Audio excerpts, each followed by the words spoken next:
Hi friends, so welcome to this channel CJV and CIV Made Simple. So friends, to begin with this lesson, आप लोगों का दोस्तों CIV 2022 का CIV 2022 जो कि दिसंबर में परीक्षा होने वाली है, इसके लिए मैं आपको एक सिंपल सी रणनीति बता रहा हूँ और फिर मैं इस वीडियो को आगे बढ़ाऊँगा। बस 2-3 मिनट आप इस बात को सुन लें तो आपके लिए काफ़ी हेल्पफुल होगा। दोस्तों 5 स्टेप है, यदि 5 स्टेप को आप प्रॉपरली फॉलो करेंगे तो आप आसानी से दिसंबर के CIV एग्जामिनेशन को निकाल पाएंगे। तो आप ये चीज़ लागू होता है एवीएम के लिए भी, बीएफएम के लिए भी, और रिटेल बैंकिंग में चूंकि कंटेंट कम है और जल्दी समझ में आ जाता है तो उसके लिए आप अलग रूल अप्लाई कर सकते हैं, बेसिकली एवीएम और बीएफएम के लिए। देखिए दोस्तों, सबसे पहले तो कंसेप्ट क्लियर होना चाहिए। कंसेप्ट क्लियर करने के लिए आपको बुक्स पढ़ें या वीडियोस देखें, ठीक है। फिर एक के बाद कुछ ऐसा वीडियोस देखें जिसमें आपको एमसीक्यूज प्रैक्टिस कराया जा रहा हो, कुछ क्वेश्चंस करवाए जा रहे हो, न्यूमेरिकल क्वेश्चंस करवाए जा रहे हो, ठीक है। उसके बाद दोस्तों नेक्स्ट स्टेप आता है आपको एमसीक्यू प्रैक्टिस करना और केस स्टडी प्रैक्टिस करना। कैसे प्रैक्टिस करना है, तो आप जहां से भी एमसीक्यू प्रैक्टिस करें तो वहां से आप पहले एमसीक्यू के क्वेश्चन को देखें और फिर उसके बाद खुद से ट्राई करें, फिर आंसर को मिलाएं। This is the best way of practising MCQ, तो ताकि आपको ये क्लियर होगा कि आपने जो चीज़ पढ़ा है उस पर्टिकुलर यूनिट में वो कितना हेल्पफुल है। यानी तो आप केस स्टडी भी सॉल्व करें, तो पहले खुद से ट्राई करें, फिर उसका मदद लें। तो यदि आप मेरे चैनल का हेल्प लेना चाहते हैं इन दोनों चीज़ के लिए, चाहे एमसीक्यूज या केस स्टडी प्रैक्टिस के लिए, तो दोस्तों मैं आप लोगों को एक प्लान शो करना चाहता हूँ। ये हमारा CIV मेड सिंपल का प्लान है, प्लान ए और प्लान बी। तो दोस्तों इसमें आपको एमसीक्यूज लगभग 4000 एमसीक्यूज हैं ओवरऑल टॉपिक मिला के, जो कि मोर देन सफिशियंट है। हर एक टॉपिक में 150-100 एमसीक्यूज हैं जो कि मैकमिलन के हर एक पेज से लिए गए हैं, हर एक लाइन से लिए गए हैं। तो आपको केवल उस एमसीक्यूज को करना है, आपको एक जगह पे सारा एमसीक्यूज मिल जाएगा, वो भी गूगल ड्राइव की फोल्डर में। उसके अलावा दोस्तों हर एक चैप्टर का short notes, chapter wise MCQs, module wise MCQs, हर एक चैप्टर का केस स्टडीज जो कि एमसीक्यू के साथ है, और दोस्तों quick revision of each module, और इंपॉर्टेंट फॉर्मूला कंपाइलेशन और प्रीवियस ईयर क्वेश्चन। तो ये सभी चीज़ आपको इस प्लान में मिलेगा। डिटेल आप सामने देख सकते हैं दोस्तों, और आपको डिटेल जानकारी के लिए इस नंबर पर मुझे व्हाट्सएप करना है।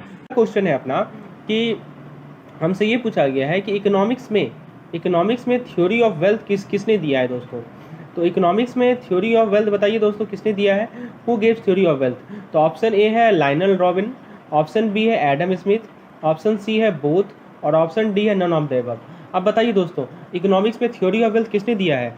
तो आपको दोस्तों आपको पता होगा कि हम लोगों ने एडम स्मिथ के बारे में पढ़ा था, और एडम स्मिथ का क्या कॉन्ट्रीब्यूशन है कि उन्होंने ही थ्योरी ऑफ वेल्थ दिया था। और दोस्तों एडम स्मिथ के बारे में कुछ और पॉइंट आपको याद रखनी चाहिए कि ये 1776 में इन द ईयर 1776 उन्होंने एक बुक लॉन्च किया था, ठीक है। उस बुक के बारे में आपको बुक का नाम पता होना चाहिए, ठीक है दोस्तों। तो बुक का नाम है एन इंक्वायरी, बुक का नाम मैं यहाँ लिख रहा हूँ, an inquiry into the nature, an inquiry into the nature,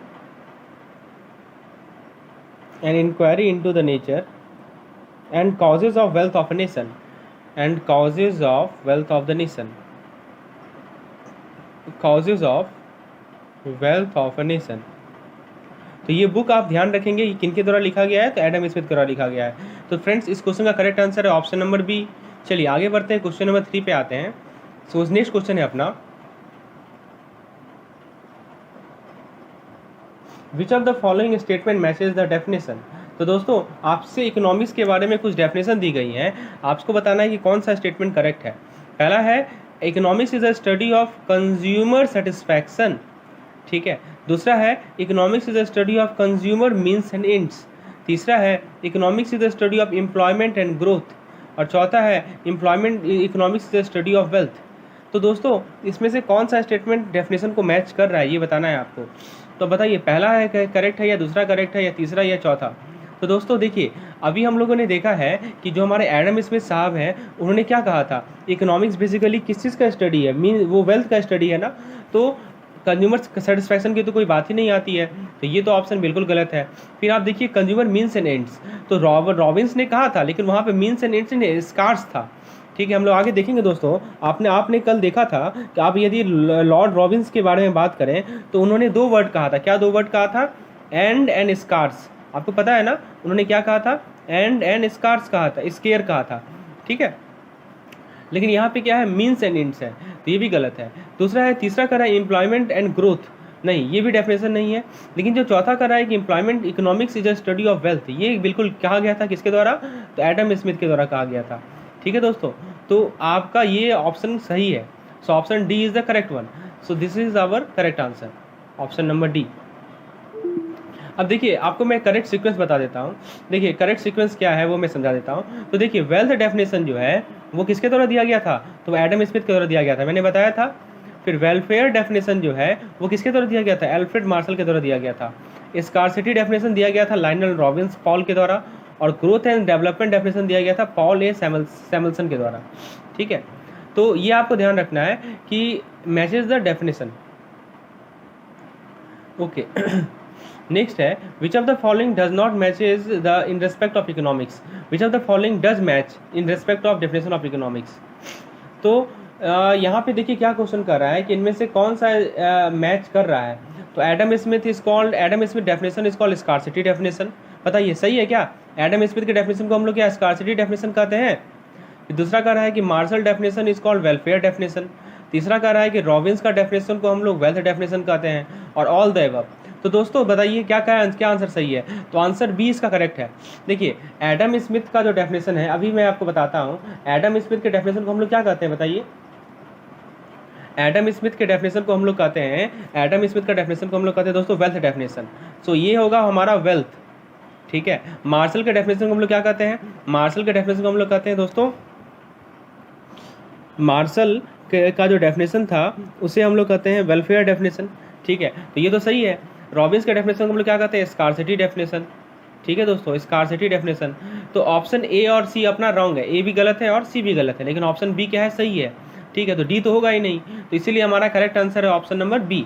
इसलिए आप देख सकते हो यहाँ पे ऑप्शन नंबर बी करेक्ट है। और मैंने यहाँ पे समझा भी दिया है एल्फ्रेड मार्शल का, एडम स्मिथ का और लाइनल रॉबिन्स का। चलिए आगे देखते हैं। नेक्स्ट क्वेश्चन 4 नंबर क्वेश्चन है, द बुक टाइटल्ड। अब देखिए बुक का टाइटल क्या है?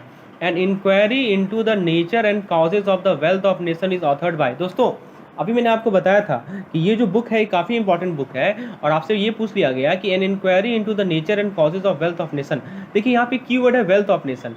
तो ये वेल्थ आपको मैंने बताया है, वेल्थ का डेफिनेशन किसने दिया है? ऑप्शन को जरा देखते हैं। ऑप्शन ए कर रहा है ए मार्शल, बी कर रहा है एल रॉबिन्स, सी कर रहा है एडम स्मिथ, और डी कर रहा है जेएम किन्स। बताइए दोस्तों क्या आंसर सही होगा? तो दोस्तों जब भी वेल्थ दिखे, और आपको पता है कि ये जो वेल्थ का जो डेफिनेशन है वो दिया गया है किनके द्वारा? तो वो दिया गया है दोस्तों एडम स्मिथ के द्वारा। ठीक है, तो एडम स्मिथ ने वेल्थ डेफिनेशन दे रखी है, तो ऑप्शन सी ही करेक्ट होगा इसका। ठीक है, ये बुक किसके द्वारा लिखा गया है? मार्शल ने नहीं लिखा है, रॉबिन्स ने नहीं लिखा है, किन्स ने नहीं लिखा है, तो किसने लिखा है दोस्तों? एडम स्मिथ ने लिखा है। So option C is the correct answer, option C. और दोस्तों आपको पता होगा कि इसी बुक में उन्होंने इकोनॉमी को डिफाइन किया था, स्टडी ऑफ वेल्थ। ठीक है, ये पॉइंट आप लोग एक याद रखेंगे। चलिए आगे देखते हैं, नेक्स्ट क्वेश्चन देखते हैं। नेक्स्ट क्वेश्चन है दोस्तों, पाउल ए सैमुअल्सन। क्या है दोस्तों? Paul A Samuelson has defined economics as. तो पाउल ए सैमुअल्सन ने इकोनॉमिक्स को कैसे डिफाइन किया है? तो यहाँ पे यह याद रखिएगा इकोनॉमिक्स का नाम क्या है? पाउल ए सैमुअल्सन। तो ऑप्शन ए करा है science of wealth, option B करा है science of material wellbeing, option C करा है science of dynamic growth and development, option D करा है none of this. Option A होगा क्या? बिल्कुल नहीं होगा। क्यों? क्योंकि वेल्थ का डेफिनेशन किसने दिया है? तो वेल्थ का डेफिनेशन दिया है एडम स्मिथ साहब ने। उसके बाद दोस्तों मटेरियल वेलबींग बिल्कुल नहीं, हम लोगों ने ऐसा देखा ही नहीं है। हम लोग बेसिकली कितना डेफिनेशन पढ़े आपको पता है ना? एक हम लोगों ने पढ़ा है वेल्थ डेफिनेशन, ठीक है। दूसरा हम लोगों ने क्या पढ़ा है? Welfare definition. एक बार रिकॉल कीजिए चीज़ों को। बेसिकली इस एमसीक्यू सेशन का एक फ़ायदा ये भी होगा कि आप कंसेप्ट को रिकॉल करेंगे। वेल्थ डेफिनेशन, वेलफेयर डेफिनेशन, तीसरा डेफिनेशन आपने पढ़ा है स्कार्सिटी डेफिनेशन, और चौथा आपने पढ़ा है दोस्तों ग्रोथ डेफिनेशन। तो ये 4 डेफिनेशन आपने पढ़ा है। तो ये जो मटेरियल वेलबिंग है ऐसा तो कुछ था ही नहीं, तो ऑप्शन बी तो होगा ही नहीं। ऑप्शन ही क्यों नहीं होगा? क्योंकि ये जो वेल्थ है, ये वेल्थ किसके द्वारा दिया गया था? एडम स्मिथ द्वारा दिया गया था। लेकिन सी का रहा है डायनेमिक ग्रोथ एंड डेवलपमेंट, ये सही है दोस्तों, ये पॉइंट सही है। So option C is the correct answer. तो आप पॉल ए सैमुअल्सन ने डिफाइन किया इकोनॉमिक्स को science of dynamic growth and development, और ऑप्शन डी तो गलत होगा क्योंकि एक तो सही है ना, ठीक है। तो option C is the correct answer of this question. Next question देखते हैं दोस्तों, match the correct one.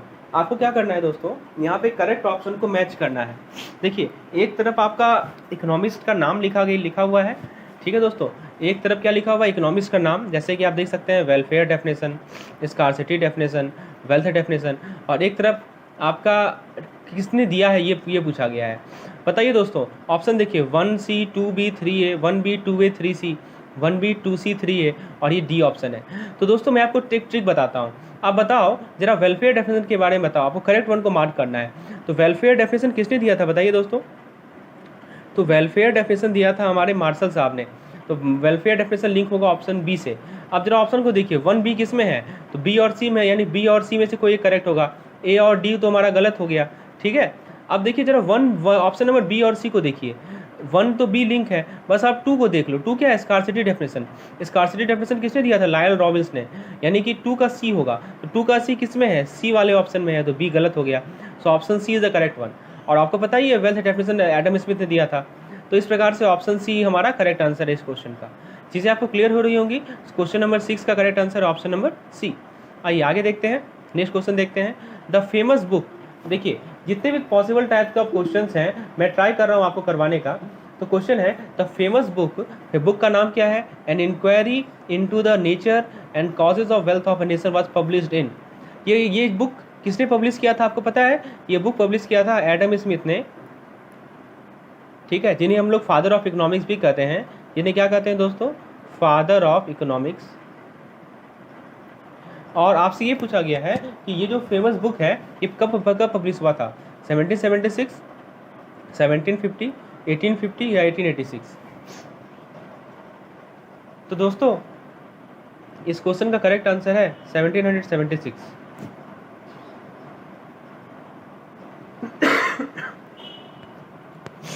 So option A is the correct answer of this question.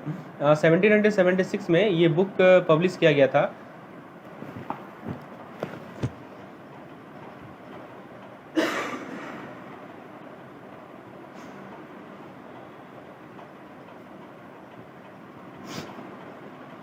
Adam Smith के द्वारा ये बुक पब्लिश हुआ था 1776 में। So option A is the correct answer. Question number 8 है,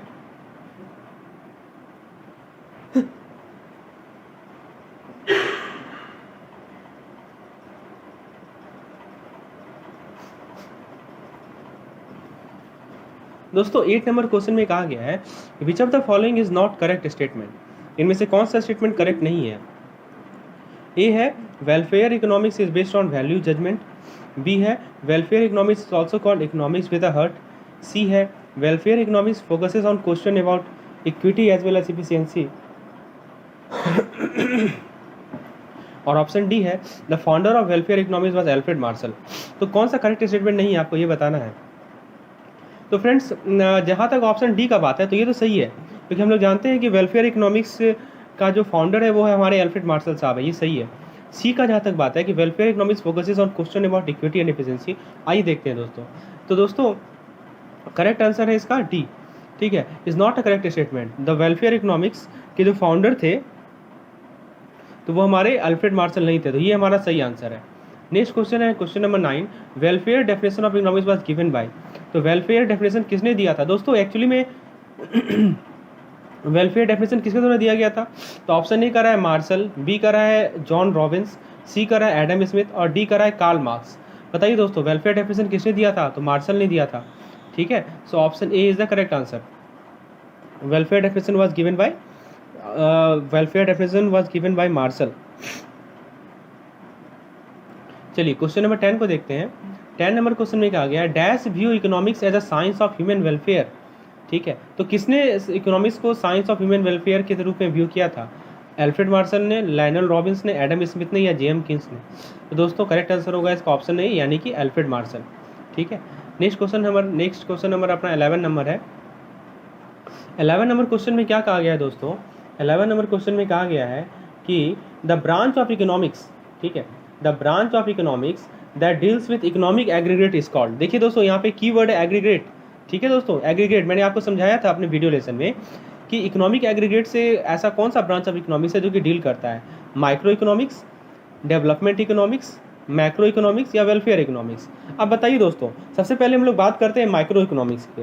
तो दोस्तों माइक्रो इकोनॉमिक्स में आपको क्या समझाया था कि माइक्रो इकोनॉमिक्स जो है वो इंडिविजुअल से डील करता है दोस्तों। ये किससे डील करता है, ये इंडिविजुअल से डील करता है, ये कीवर्ड है, इसलिए ये ऑप्शन तो होगा नहीं। दूसरा है डेवलपमेंट इकोनॉमिक्स, तो ऐसा तो है नहीं कुछ। तीसरा है मैक्रो, बिल्कुल सही ऑप्शन है, macroeconomics is the correct answer. So option C is correct. Why option C is correct? Because this is the type of economics which deal with aggregate. तो एग्रीगेट की जब भी हम बात करेंगे तो हम लोग किसके बारे में बात कर रहे हैं? हम लोग बात कर रहे हैं मैक्रो इकोनॉमिक्स के बारे में। So option C is the correct answer, और डी तो होगा नहीं। तो करेक्ट आंसर कौन सा है दोस्तों? ऑप्शन नंबर सी।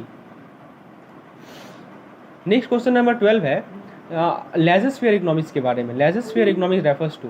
तो दोस्तों लेजोस्फीयर के बारे में मैंने वीडियो में समझाया था, आपको याद होगा लेजोस्फीयर इकोनॉमिक्स का क्या के बारे में मैंने आपको क्या बताया था दोस्तों? देखिए ऑप्शन को पढ़िए। अ term denoting economic transaction carried out by state government. दोस्तों एक बार मैं फिर से आपको लेजोस इकोनॉमिक के बारे में शॉर्ट में समझा दूं कि ये ऐसा तरह का इकोनॉमिक्स है जिसमें जो कि गवर्नमेंट का इंटरवेंशन को रिस्ट्रिक्ट करता है। यहाँ पे ध्यान दीजिएगा, ये क्या करता है दोस्तों? गवर्नमेंट के इंटरवेंशन को रिस्ट्रिक्ट करता है ताकि गवर्नमेंट इंटरवीन नहीं करे।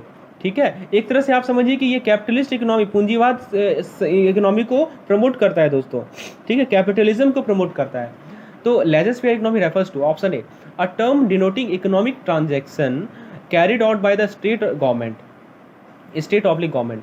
Option B economic transaction in private parties where there is no intervention by the state government. दोस्तों बताइए, यही तो सही है ना?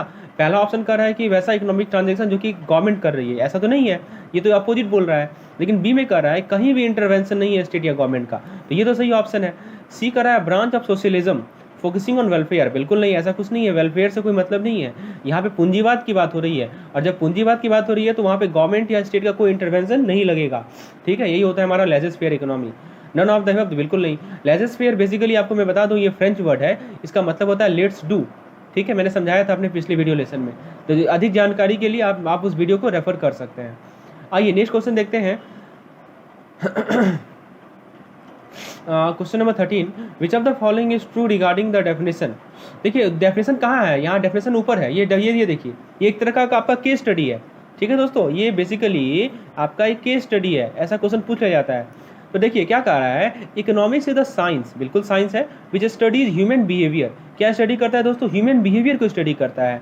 As a relationship between ends and scarce means which have alternative use.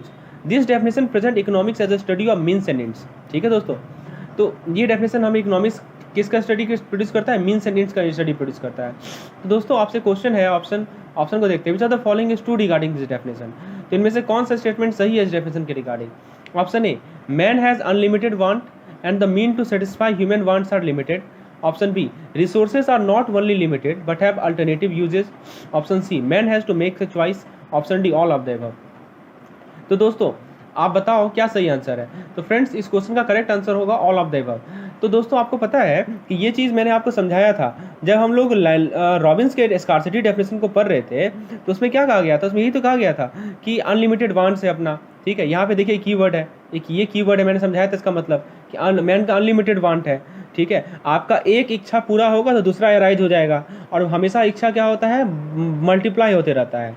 ठीक है, उसके बाद दोस्तों मैंने क्या बताया था कि रिसोर्सेज जो है वो हमारे पास लिमिटेड है। ठीक है, और उसके पास दोस्तों क्या अल्टरनेटिव यूज है, ये भी सही है। और दोस्तों आपको क्या करना होता है? चॉइस करना होता है। So all of them are correct. ठीक है, ये सभी के सभी हमारे सही हैं। Option D is the correct answer. Next question है question number 14, the definition of economics has been given by. दोस्तों ये जो क्वेश्चन नंबर 14 है ऊपर वाले केस स्टडी से ही रिलेटेड है। मैंने बताया ना आपको कि ऐसा केस स्टडी आपसे पूछा जाएगा, आपको डेफिनेशन लिख देगा और इस तरह से क्वेश्चन पूछ लिया जाएगा। बताइए दोस्तों ये डेफिनेशन ऑफ इकोनॉमिक्स किसने दिया था? क्या मार्शल ने दिया था? तो मार्शल ने तो वेलफेयर दिया था दोस्तों, तो मार्शल तो होगा नहीं, option A is correct. Adam Smith ने दिया था? नहीं, एडम स्मिथ ने तो हमें वेल्थ का डेफिनेशन दिया था। ठीक है, economics is the study of wealth, तो ये भी नहीं होगा। जेएम किन्स का कोई बात ही नहीं आता है यहाँ पे, क्योंकि किन्स को हम लोग आगे स्टडी करेंगे जब हम लोग मनी वाला टॉपिक आगे देखेंगे। तो दोस्तों करेक्ट आंसर इसका एल रॉबिन्स। ये एल रॉबिन्स के द्वारा दिया गया कौन सा डेफिनेशन है? स्कार्सिटी डेफिनेशन है। कौन सा डेफिनेशन दोस्तों? स्कार्सिटी। तो स्कार्सिटी डेफिनेशन का ये पार्ट है। ठीक है, so option D is the correct answer. Next question देखते हैं, 15 नंबर क्वेश्चन है अपना। Choose the wrong one. आपको रॉन्ग वन को चूज करना है। ठीक है, आपको रॉन्ग वन को चूज करना है। ये देखते हैं क्वेश्चन, ऑप्शन को पढ़ते हैं। पहला है Alfred martial definition on economics is called welfare definition. कि बताइए दोस्तों सही है कि गलत? एल्फ्रेड मार्शल के डेफिनेशन को वेलफेयर कहते हैं, तो ये तो सही है। Lionel Robins definition on economics is called scarcity definition, ये भी सही है। Economics is also called science of choice, देखते हैं इसके बारे में। Micro economics deals with GDP, unemployment, price indices. आप बताइए दोस्तों, कल मैंने आपको यही चीज़ समझाया था और बोला भी था कि इस पे क्वेश्चन पूछा जाता है। दोस्तों आपको मैंने बताया था कि जो हमारे, ये आपको क्या लगता है सही है गलत, आप अपने खुद से आपसे दिमाग लगाइए दोस्तों। मैंने आपको बताया था दोस्तों कि जो हमारा मैक्रो इकोनॉमिक्स होते हैं उसके कुछ इंडिकेटर्स होते हैं, ठीक है। क्या क्या होते हैं दोस्तों, उससे कुछ इंडिकेटर्स हैं। अब वो इंडिकेटर्स कौन कौन से हैं बताइए। तो मैक्रो इकोनॉमिक्स के कौन कौन से इंडिकेटर्स हैं, मैंने बताया आपको जीडीपी, ठीक है, अनएम्प्लॉयमेंट, अनएम्प्लॉयमेंट, ठीक है, उसके अलावा मैंने आपको बताया इन्फ्लेशन, ठीक है। तो बेसिकली इसके अलावा और भी बहुत कुछ है, मैं आपको एग्जांपल के बताऊँ, उदाहरण रूप दे रहा हूँ। तो जीडीपी हुआ, अनएम्प्लॉयमेंट हुआ, इन्फ्लेशन हुआ, ये सभी के सभी इंडिकेटर्स हैं। किसके इंडिकेटर्स हैं, तो मैक्रो इकोनॉमिक्स के इंडिकेटर्स हैं। तो फ्रेंड्स यहाँ पे कह रहा है कि माइक्रो इकोनॉमिक्स डील करता है क्या इसे, बिल्कुल गलत है दोस्तों, ये तो माइक्रो इकोनॉमिक्स, तो ऑप्शन 4 गलत है, ठीक है। Socialist economy is also called command economy. अब बताइए दोस्तों ये क्या सही है कि गलत है। सोशलिस्ट इकोनॉमी को क्या हम लोग कमांड इकोनॉमी कहते हैं, तो ये तो सही है। सोशलिस्ट इकोनॉमी ही तो कमांड इकोनॉमी है। कमांड इकोनॉमी में होता क्या है कि सब कुछ सरकार के हाथ में होता है, गवर्नमेंट ही इंटरवीन करती है, ठीक है दोस्तों। और ऑप्शन 3 भी सही है। तो आप बताइए रॉन्ग वन कौन सा है यहाँ पे, ऑप्शन नंबर 4 रॉन्ग वन है, ठीक है। आपको समझ में आया क्यों 4 रॉन्ग वन है। मैं आपको देखो हर एक ऑप्शन को मैं समझा कर चल रहा हूँ। मैंने कल बताया था दोस्तों कि जो हमारा जीडीपी, अनएम्प्लॉयमेंट, इन्फ्लेशन है, ये सब मैक्रो इकोनॉमिक्स का पार्ट है, माइक्रो इकोनॉमिक का पार्ट नहीं है। चलिए आगे बढ़ते हैं दोस्तों। आगे इससे पहले कि मैं आगे बढ़ूं, मैं आप लोगों को मैं अपने टेलीग्राम चैनल के बारे में बता दूं। डेली मैं बेसिक वहाँ पे आपके लिए क्विज कंडक्ट करता हूं और दोस्तों कुछ अपडेट्स भी रहता है तो मैं आपको प्रोवाइड कराता हूं। तो टेलीग्राम चैनल का लिंक मैं आपको नीचे डिस्क्रिप्शन में दे रहा हूँ, तो आप उससे वहाँ से कनेक्ट हो सकते हैं, मेरे टेलीग्राम चैनल से जुड़ सकते हैं। यदि नहीं जुड़ पा रहे हैं तो आप क्या करो, आप टेलीग्राम के जो सर्च आइकन है वहाँ पे आप टाइप करो CIV मीट सिंपल, ठीक है दोस्तों। यदि आप इसे टाइप करोगे तो मेरा चैनल का जो लिंक है वो आपको साफ साफ दिखेगा, तो आप वहाँ पे भी वैसे भी ज्वाइन हो सकते हो। So these are 2 methods through which you can join my channel. Okay, so let's move to the next question which is question number 16। Question number 16 को देखते हैं दोस्तों। क्वेश्चन नंबर 16 में कहा गया है economics is a science, economics is a science which studies human behaviour as a relationship between ends and behaviour. देखिए क्या कर रहा है, economics is a science which studies human behaviour as relationship between ends and scarce means which have alternative use. तो ये definition किसने दिया था, एडम स्मिथ ने दिया था, नहीं दिया था, बिल्कुल नहीं। किन्स ने दिया था, नहीं दिया था। लैंडन रॉबिन्स दिया था, बिल्कुल सही। ये अमर्त्य सेन, ये गलत है। सो ऑप्शन सी क्या होगा दोस्तों, करेक्ट आंसर होगा, ठीक है। नेक्स्ट क्वेश्चन देखते हैं। The definition of Robbins can be analyse as follows. Robbins के डेफिनेशन को आप कैसे एनालाइज कर सकते हो, ये आपसे पूछा जा रहा है दोस्तों। तो ऑप्शन नहीं कर रहा है कि मैन हैज़ अनलिमिटेड वांट्स और एंड, पहला ऑप्शन कर रहा है, बिल्कुल सही है, ठीक है। अनलिमिटेड वांट तो है। The means to satisfy the wants are limited, resources limited है, बिल्कुल सही है। मीन्स और resource are not only limited but also alternative use, बिल्कुल सही है। और man has to make choice how to make use of his limited resource to satisfy the unlimited want. तो दोस्तों बताइए क्या सही लग रहा है आपको। तो ये आपके सामने 4 ऑप्शन दिए गए हैं 1 2 3 4 करके। तो आपसे क्या पूछा जा रहा है, तो इसमें आपको एनालाइज कैसे कर सकते हो। इसका सबसे परफेक्ट एनालिसिस है कि मैन और resource are not only limited but also है अल्टरनेटिव यूज, ठीक है। चलिए आगे देखते हैं। The macroeconomics came into prominence after the book general theory of, देखिए एक और बुक का नाम है यहाँ पे, मैंने बताया था आपने कल आप लोगों को वीडियो लेसन में, ठीक है। अपने पिछले वीडियो लेसन में आपको समझाया था कि जो मैक्रो इकोनॉमिक्स है वो प्रोमिनेंस में कब आया, वो प्रोमिनेंस में तब आया, एक बुक था, बुक का नाम क्या है, general theory of employment, interest and money. ये बुक किसने लिखा है दोस्तों, बताओ। आपको मैंने बताया था कि ये बुक लिखा गया है किसके द्वारा, ऑप्शन नहीं कर रहा है, J.M. किन्स के द्वारा, एल रॉबिन्स बिल्कुल गलत, ए मार्शल बिल्कुल गलत, अल्फ्रेड स्मिथ गलत, ठीक है। करेक्ट आंसर है J.M. किन्स, ठीक है। तो मैनार्ड किन्स याद रखिएगा, इन्होंने ही ये बुक लिखा है और तभी ये टर्म जो मैक्रो इकोनॉमिक्स है ये प्रोमिनेंस में आया है, तो आपको ये ध्यान रखना है। So option A is the correct answer of this question. इस क्वेश्चन का करेक्ट आंसर क्या है दोस्तों, ऑप्शन ए। नेक्स्ट क्वेश्चन देखते हैं। Macro economics is the study of, बताओ दोस्तों मैक्रो इकोनॉमिक्स किसका स्टडी है, इन्फ्लेशन का, अनएम्प्लॉयमेंट का, ग्रोथ का, ऑल ऑफ द अबव। तो दोस्तों मैक्रो इकोनॉमिक्स के बारे में मैंने आपको क्या बताया था कि मैक्रो इकोनॉमिक्स जो होता है वो एग्रीगेट डिमांड को स्टडी करता है, या आप ऐसे कह सकते हो कि ये स्टडी करता है दोस्तों एग्रीगेट ऑफ इकोनॉमी, यानी कि जो नेशनल इनकम है, जो हमारा नेशनल आउटपुट है उसे स्टडी करता है। इसके अंदर इन्फ्लेशन आएगा, अनएम्प्लॉयमेंट आएगा, ग्रोथ आएगा, यानी ये सभी के सभी आएंगे। सो option D is the correct answer of this question, that is question number 19. Okay, let's move to the next question. So question number 20 is, in a broad term the difference between microeconomics and macroeconomics is, आपके सामने देखिए 4 option दिए गए हैं, आपको difference बताना है। पहला, they use different sets of tools and ideas, ठीक है। B, micro economics studies decision of individual people and firms and macro economics studies the entire national economy, ये तो सही लग रहा है। C, macro economics study the effect of government regulation and taxes on the price of individual goods, ये तो गलत है दोस्तों। मैक्रो इंडिविजुअल से रिलेटेड नहीं है, मैक्रो है हमारे नेशनल से रिलेटेड, ठीक है। डी कर रहा है, ये तो ऑप्शन सी साफ गलत है, ये भी सही नहीं लग रहा है। डी कर रहा है कि micro economics studies the effect of government tax on the national employment, ये भी गलत है, ठीक है। क्योंकि माइक्रो इकोनॉमिक्स को टैक्स से क्या मतलब, नेशनल टैक्स से क्या मतलब, वो तो इंडिविजुअल के लिए है, तो डी भी गलत है। सो ऑप्शन बी हमारा सही आंसर होगा, ठीक है। तो आपको कंसेप्ट क्लियर रहना चाहिए कि माइक्रो मैक्रो में क्या डिफरेंस है, ठीक है। तो जितने तरह के क्वेश्चन हो सकते हैं मैं आपके लिए वो प्रैक्टिस करवाने का प्रयास कर रहा हूँ इस लेसन से। चलिए आगे देखते हैं क्वेश्चन नंबर 21। अब हमारा नेक्स्ट टॉपिक है टाइप्स ऑफ इकोनॉमिक्स से रिलेटेड कुछ एमसीक्यूज कर लेते हैं। पहला question, market economy is one, option one, in which individual and private firms make the major decision about production and consumption. 2, in which the government makes all the important decision about production and distribution. Third, both 1 and 2. Fourth, none of these. बताइए दोस्तों, market economy में क्या होता है, कौन decision लेता है production और कंजम्पशन के बारे में। तो दोस्तों मार्केट इकोनॉमी में आपको बताया था कि ये व्हाट टू प्रोड्यूस, ठीक है, ये कौन डिसाइड करता है, कंज्यूमर का प्रेफरेंस, ठीक है दोस्तों, कंज्यूमर डिसाइड करते हैं। उसके बाद हाउ टू प्रोड्यूस कौन डिसाइड करता है, तो वो डिसाइड करता है प्रोड्यूसर, कैसे प्रोड्यूस करना है कौन डिसाइड करेगा, प्रोड्यूसर डिसाइड करेगा। और किसके लिए प्रोड्यूस करना है ये कौन डिसाइड करेगा, परचेजिंग पावर, ठीक है। तो आपका ऑप्शन नहीं कर रहा है कि individual and private firms make the major decision about production and consumption, it is government, तो गवर्नमेंट का तो कोई रोल ही नहीं है जहाँ तक मार्केट इकोनॉमी है, तो option one is the correct, third नहीं होगा, फोर्थ नहीं होगा, ठीक है।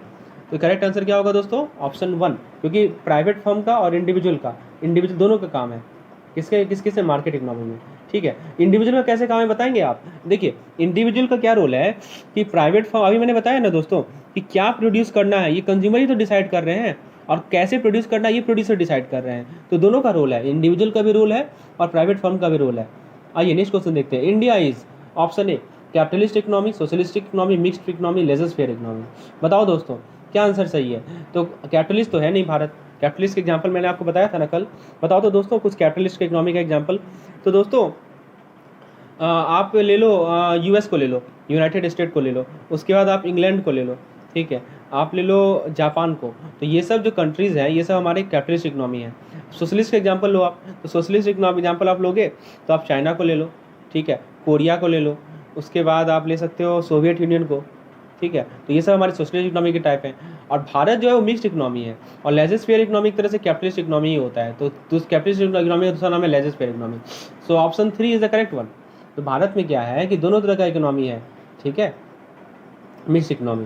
नेक्स्ट क्वेश्चन है, laissez faire economy is, the choices are extreme case of market economy, extreme case of command economy, extreme case of mixed economy. अब बताओ दोस्तों, तो लेजर फेयर इकोनॉमी में गवर्नमेंट का इंटरवेंशन जीरो होता है, जीरो इंटरवेंशन, नो इंटरवेंशन, ठीक है, नो इंटरवेंशन ऑफ गवर्नमेंट का इंटरवेंशन है ही नहीं लेजर फेयर इकोनॉमी में। तो वो मार्केट इकोनॉमी का एक्सट्रीम केस होगा कि नहीं होगा, कमांड इकोनॉमी का नहीं होगा, इसका नहीं होगा और इसका भी नहीं होगा। So option one is the correct answer. तो आपका कंसेप्ट एकदम क्रिस्टल क्लियर रहना चाहिए कि लेजर फेयर इकोनॉमी होता क्या है, ठीक है। आइए आगे देखते हैं। Market economy is also known as, market economy का दूसरा नाम क्या है बताओ दोस्तों, मार्केट इकोनॉमी को क्या कहते हैं। पहला है मिक्स्ड इकोनॉमी, दूसरा है कैपिटलिस्ट। बताओ दोस्तों मार्केट इकोनॉमी को हम लोग क्या कहेंगे, कैपिटलिस्टिक इकोनॉमी कहेंगे, मिक्स नहीं कहेंगे, कमांड और सोशलिस्टिक नहीं कहेंगे। So option 2 is the correct answer. Market economy is also known as capitalistic economy, option 2।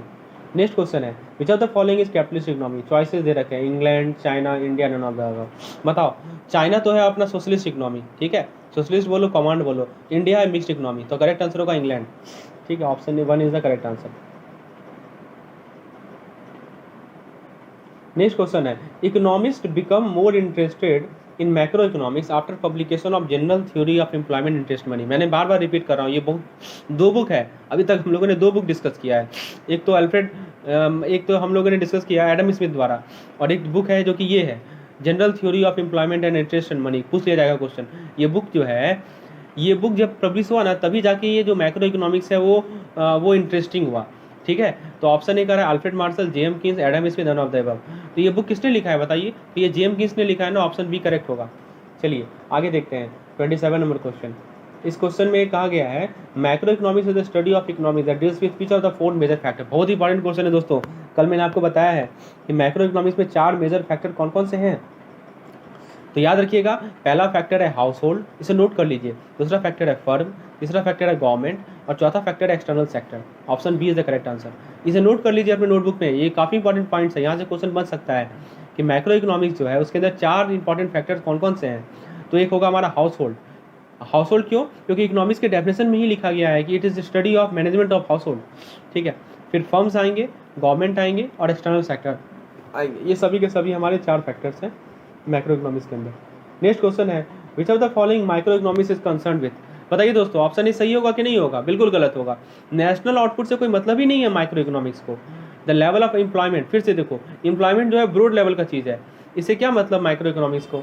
Changes in general level of prices, बिल्कुल गलत, इससे भी कोई मतलब नहीं है। लेकिन हाँ, इंडिविजुअल एंटिटीज, इससे मतलब है। तो माइक्रो इकोनॉमिक्स का करेक्ट आंसर है ऑप्शन नंबर डी। ठीक है, चलिए, तो बेसिक कंसेप्ट यदि अपना क्लियर है तो आप सभी क्वेश्चन को सॉल्व कर पाओगे।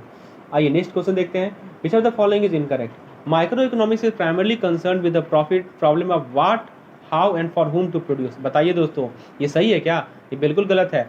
देखिए, what and how and whom to produce, ये किसकी कैटेगरी में है? तो ये है मैक्रो में। ठीक है, फिर micro economics is primarily concern with the behaviour of individual decision, ये बिल्कुल कीवर्ड है और बिल्कुल सही भी है। ठीक है, फिर micro economics primarily concern with the time path and process by which one equilibrium position evolves into other. और तीसरा कर रहा है micro economics primarily concern with the comparative static rather dynamic. तो दोस्तों, करेक्ट आंसर इसका इनकरेक्ट वाला कौन सा है? ऑप्शन ए इनकरेक्ट है। ठीक है, ये जो है चीज़, तो बाकी सभी सही है, सी भी सही है, डी भी सही है, लेकिन ए हमारा इनकरेक्ट है। और क्यों इनकरेक्ट है? क्योंकि ये जो 3 वर्ड है ना, वाट, हाउ एंड हुम, ये तीनों का तीनों मैक्रो इकोनॉमिक्स से मतलब है। आपको जब मैंने कल पढ़ाया था टाइप्स ऑफ इकोनॉमिक्स, तो आपको मैंने बताया था ना, वाट टू प्रोड्यूस कौन डिसाइड करेगा? कंज्यूमर डिसाइड करेंगे। किस केस में? मार्केट इकोनॉमी में। हाउ टू प्रोड्यूस कौन डिसाइड करेगा? तो प्रोड्यूसर डिसाइड करेगा। और फॉर हुम टू प्रोड्यूस कौन डिसाइड करेगा? तो परचेजिंग पावर डिसाइड करेगा। ठीक है, मैंने आपको समझाया था इस चीज़ को, आप नोटिस किए होंगे। और ये तीनों का तीनों पार्ट मैक्रो इकोनॉमिक्स से रिलेटेड है, माइक्रो से कोई मतलब है नहीं। आगे देखते हैं दोस्तों नेक्स्ट क्वेश्चन को।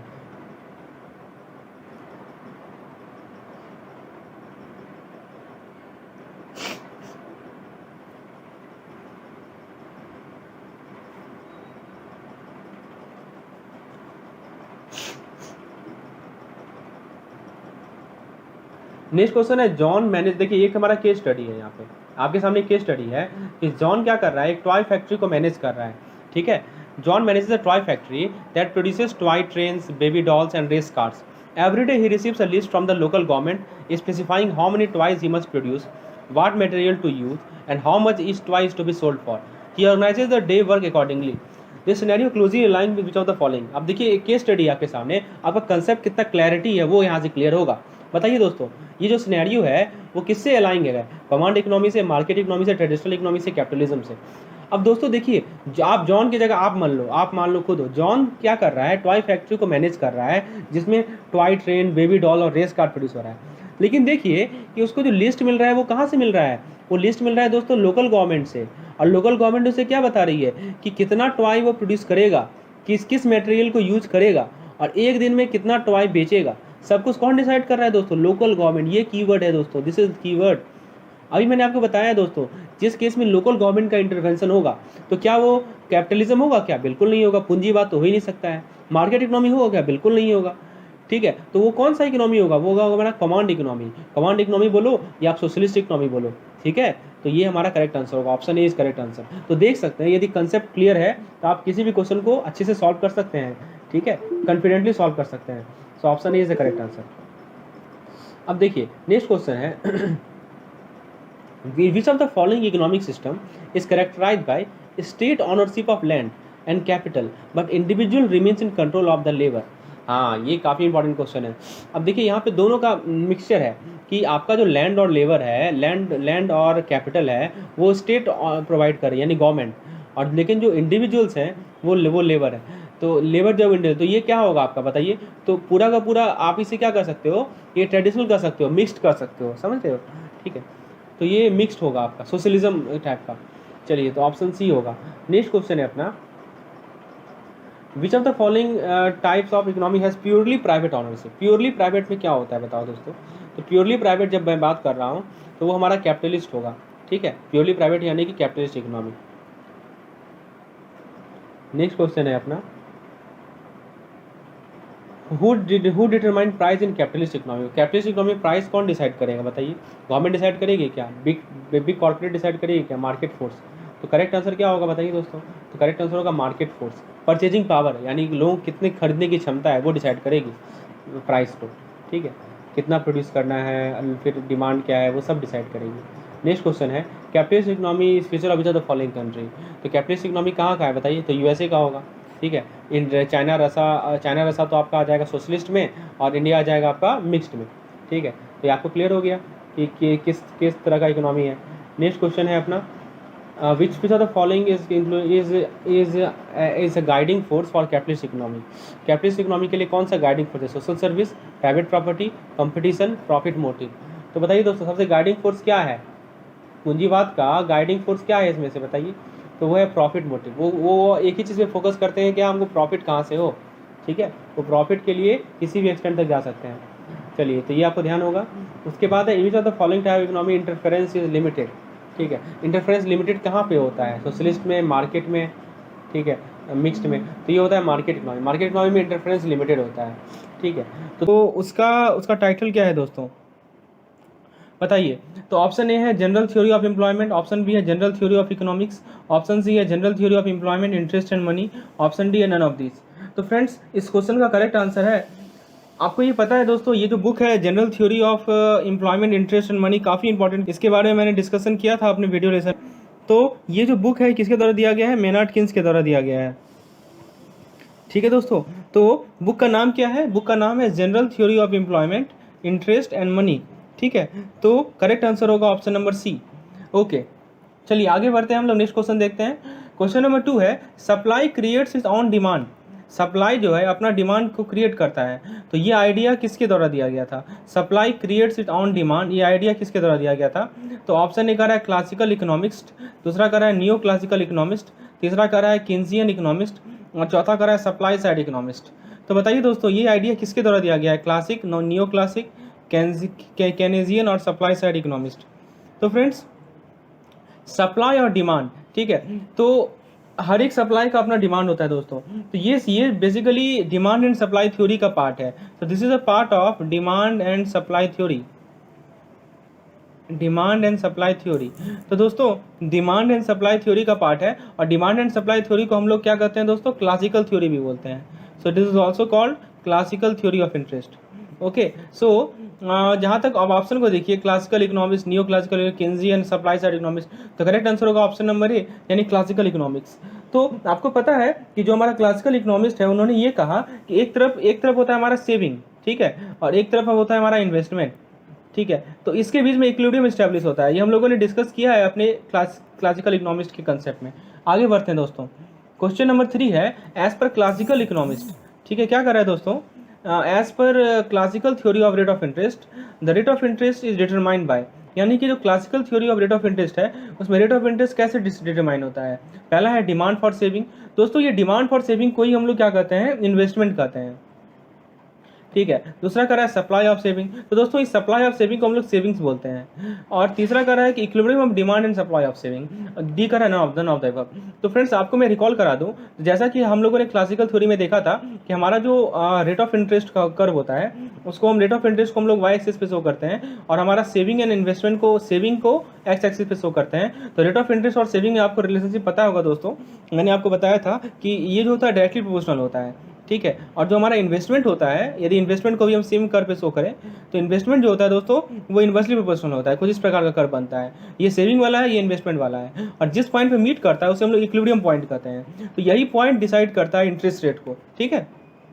तो ये पॉइंट पी यदि मान लेते हैं तो ऑप्शन ए कर रहा है खाली इन्वेस्टमेंट, ये भी गलत है। बी कर रहा है कि सेविंग, ये भी गलत है, ठीक है। तो दोस्तों सी कर रहा है कि इक्विलिब्रियम, ये सही है, यानी कि जो demand and supply of saving है उसके इक्विलिब्रियम से हम लोग रेट ऑफ इंटरेस्ट को डिटरमाइन करते हैं। So option C will be the correct answer. Okay, चलिए आगे बढ़ते हैं।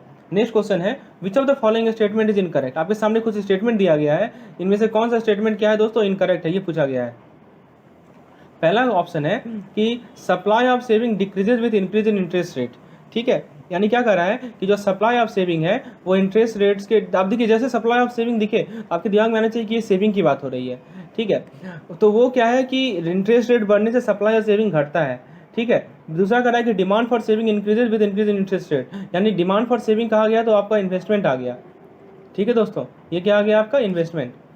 और फिर तीसरा कह रहा है कि equilibrium interest rate will be different for different level of income, यानी अलग अलग इनकम लेवल के लिए इक्विलिब्रियम इंटरेस्ट रेट क्या होगा, डिफरेंट होगा, ठीक है।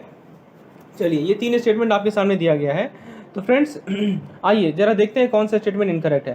पहला है सप्लाई ऑफ सेविंग। तो सप्लाई ऑफ सेविंग में आपको पता है दोस्तों कि जो हमारा रेट ऑफ इंटरेस्ट होता है वो डायरेक्टली प्रोपोर्शनल होता है सेविंग से, ठीक है। तो सेविंग यदि हमारा बढ़ रहा है तो रेट ऑफ इंटरेस्ट बढ़ रहा है तो सेविंग भी बढ़ेगा।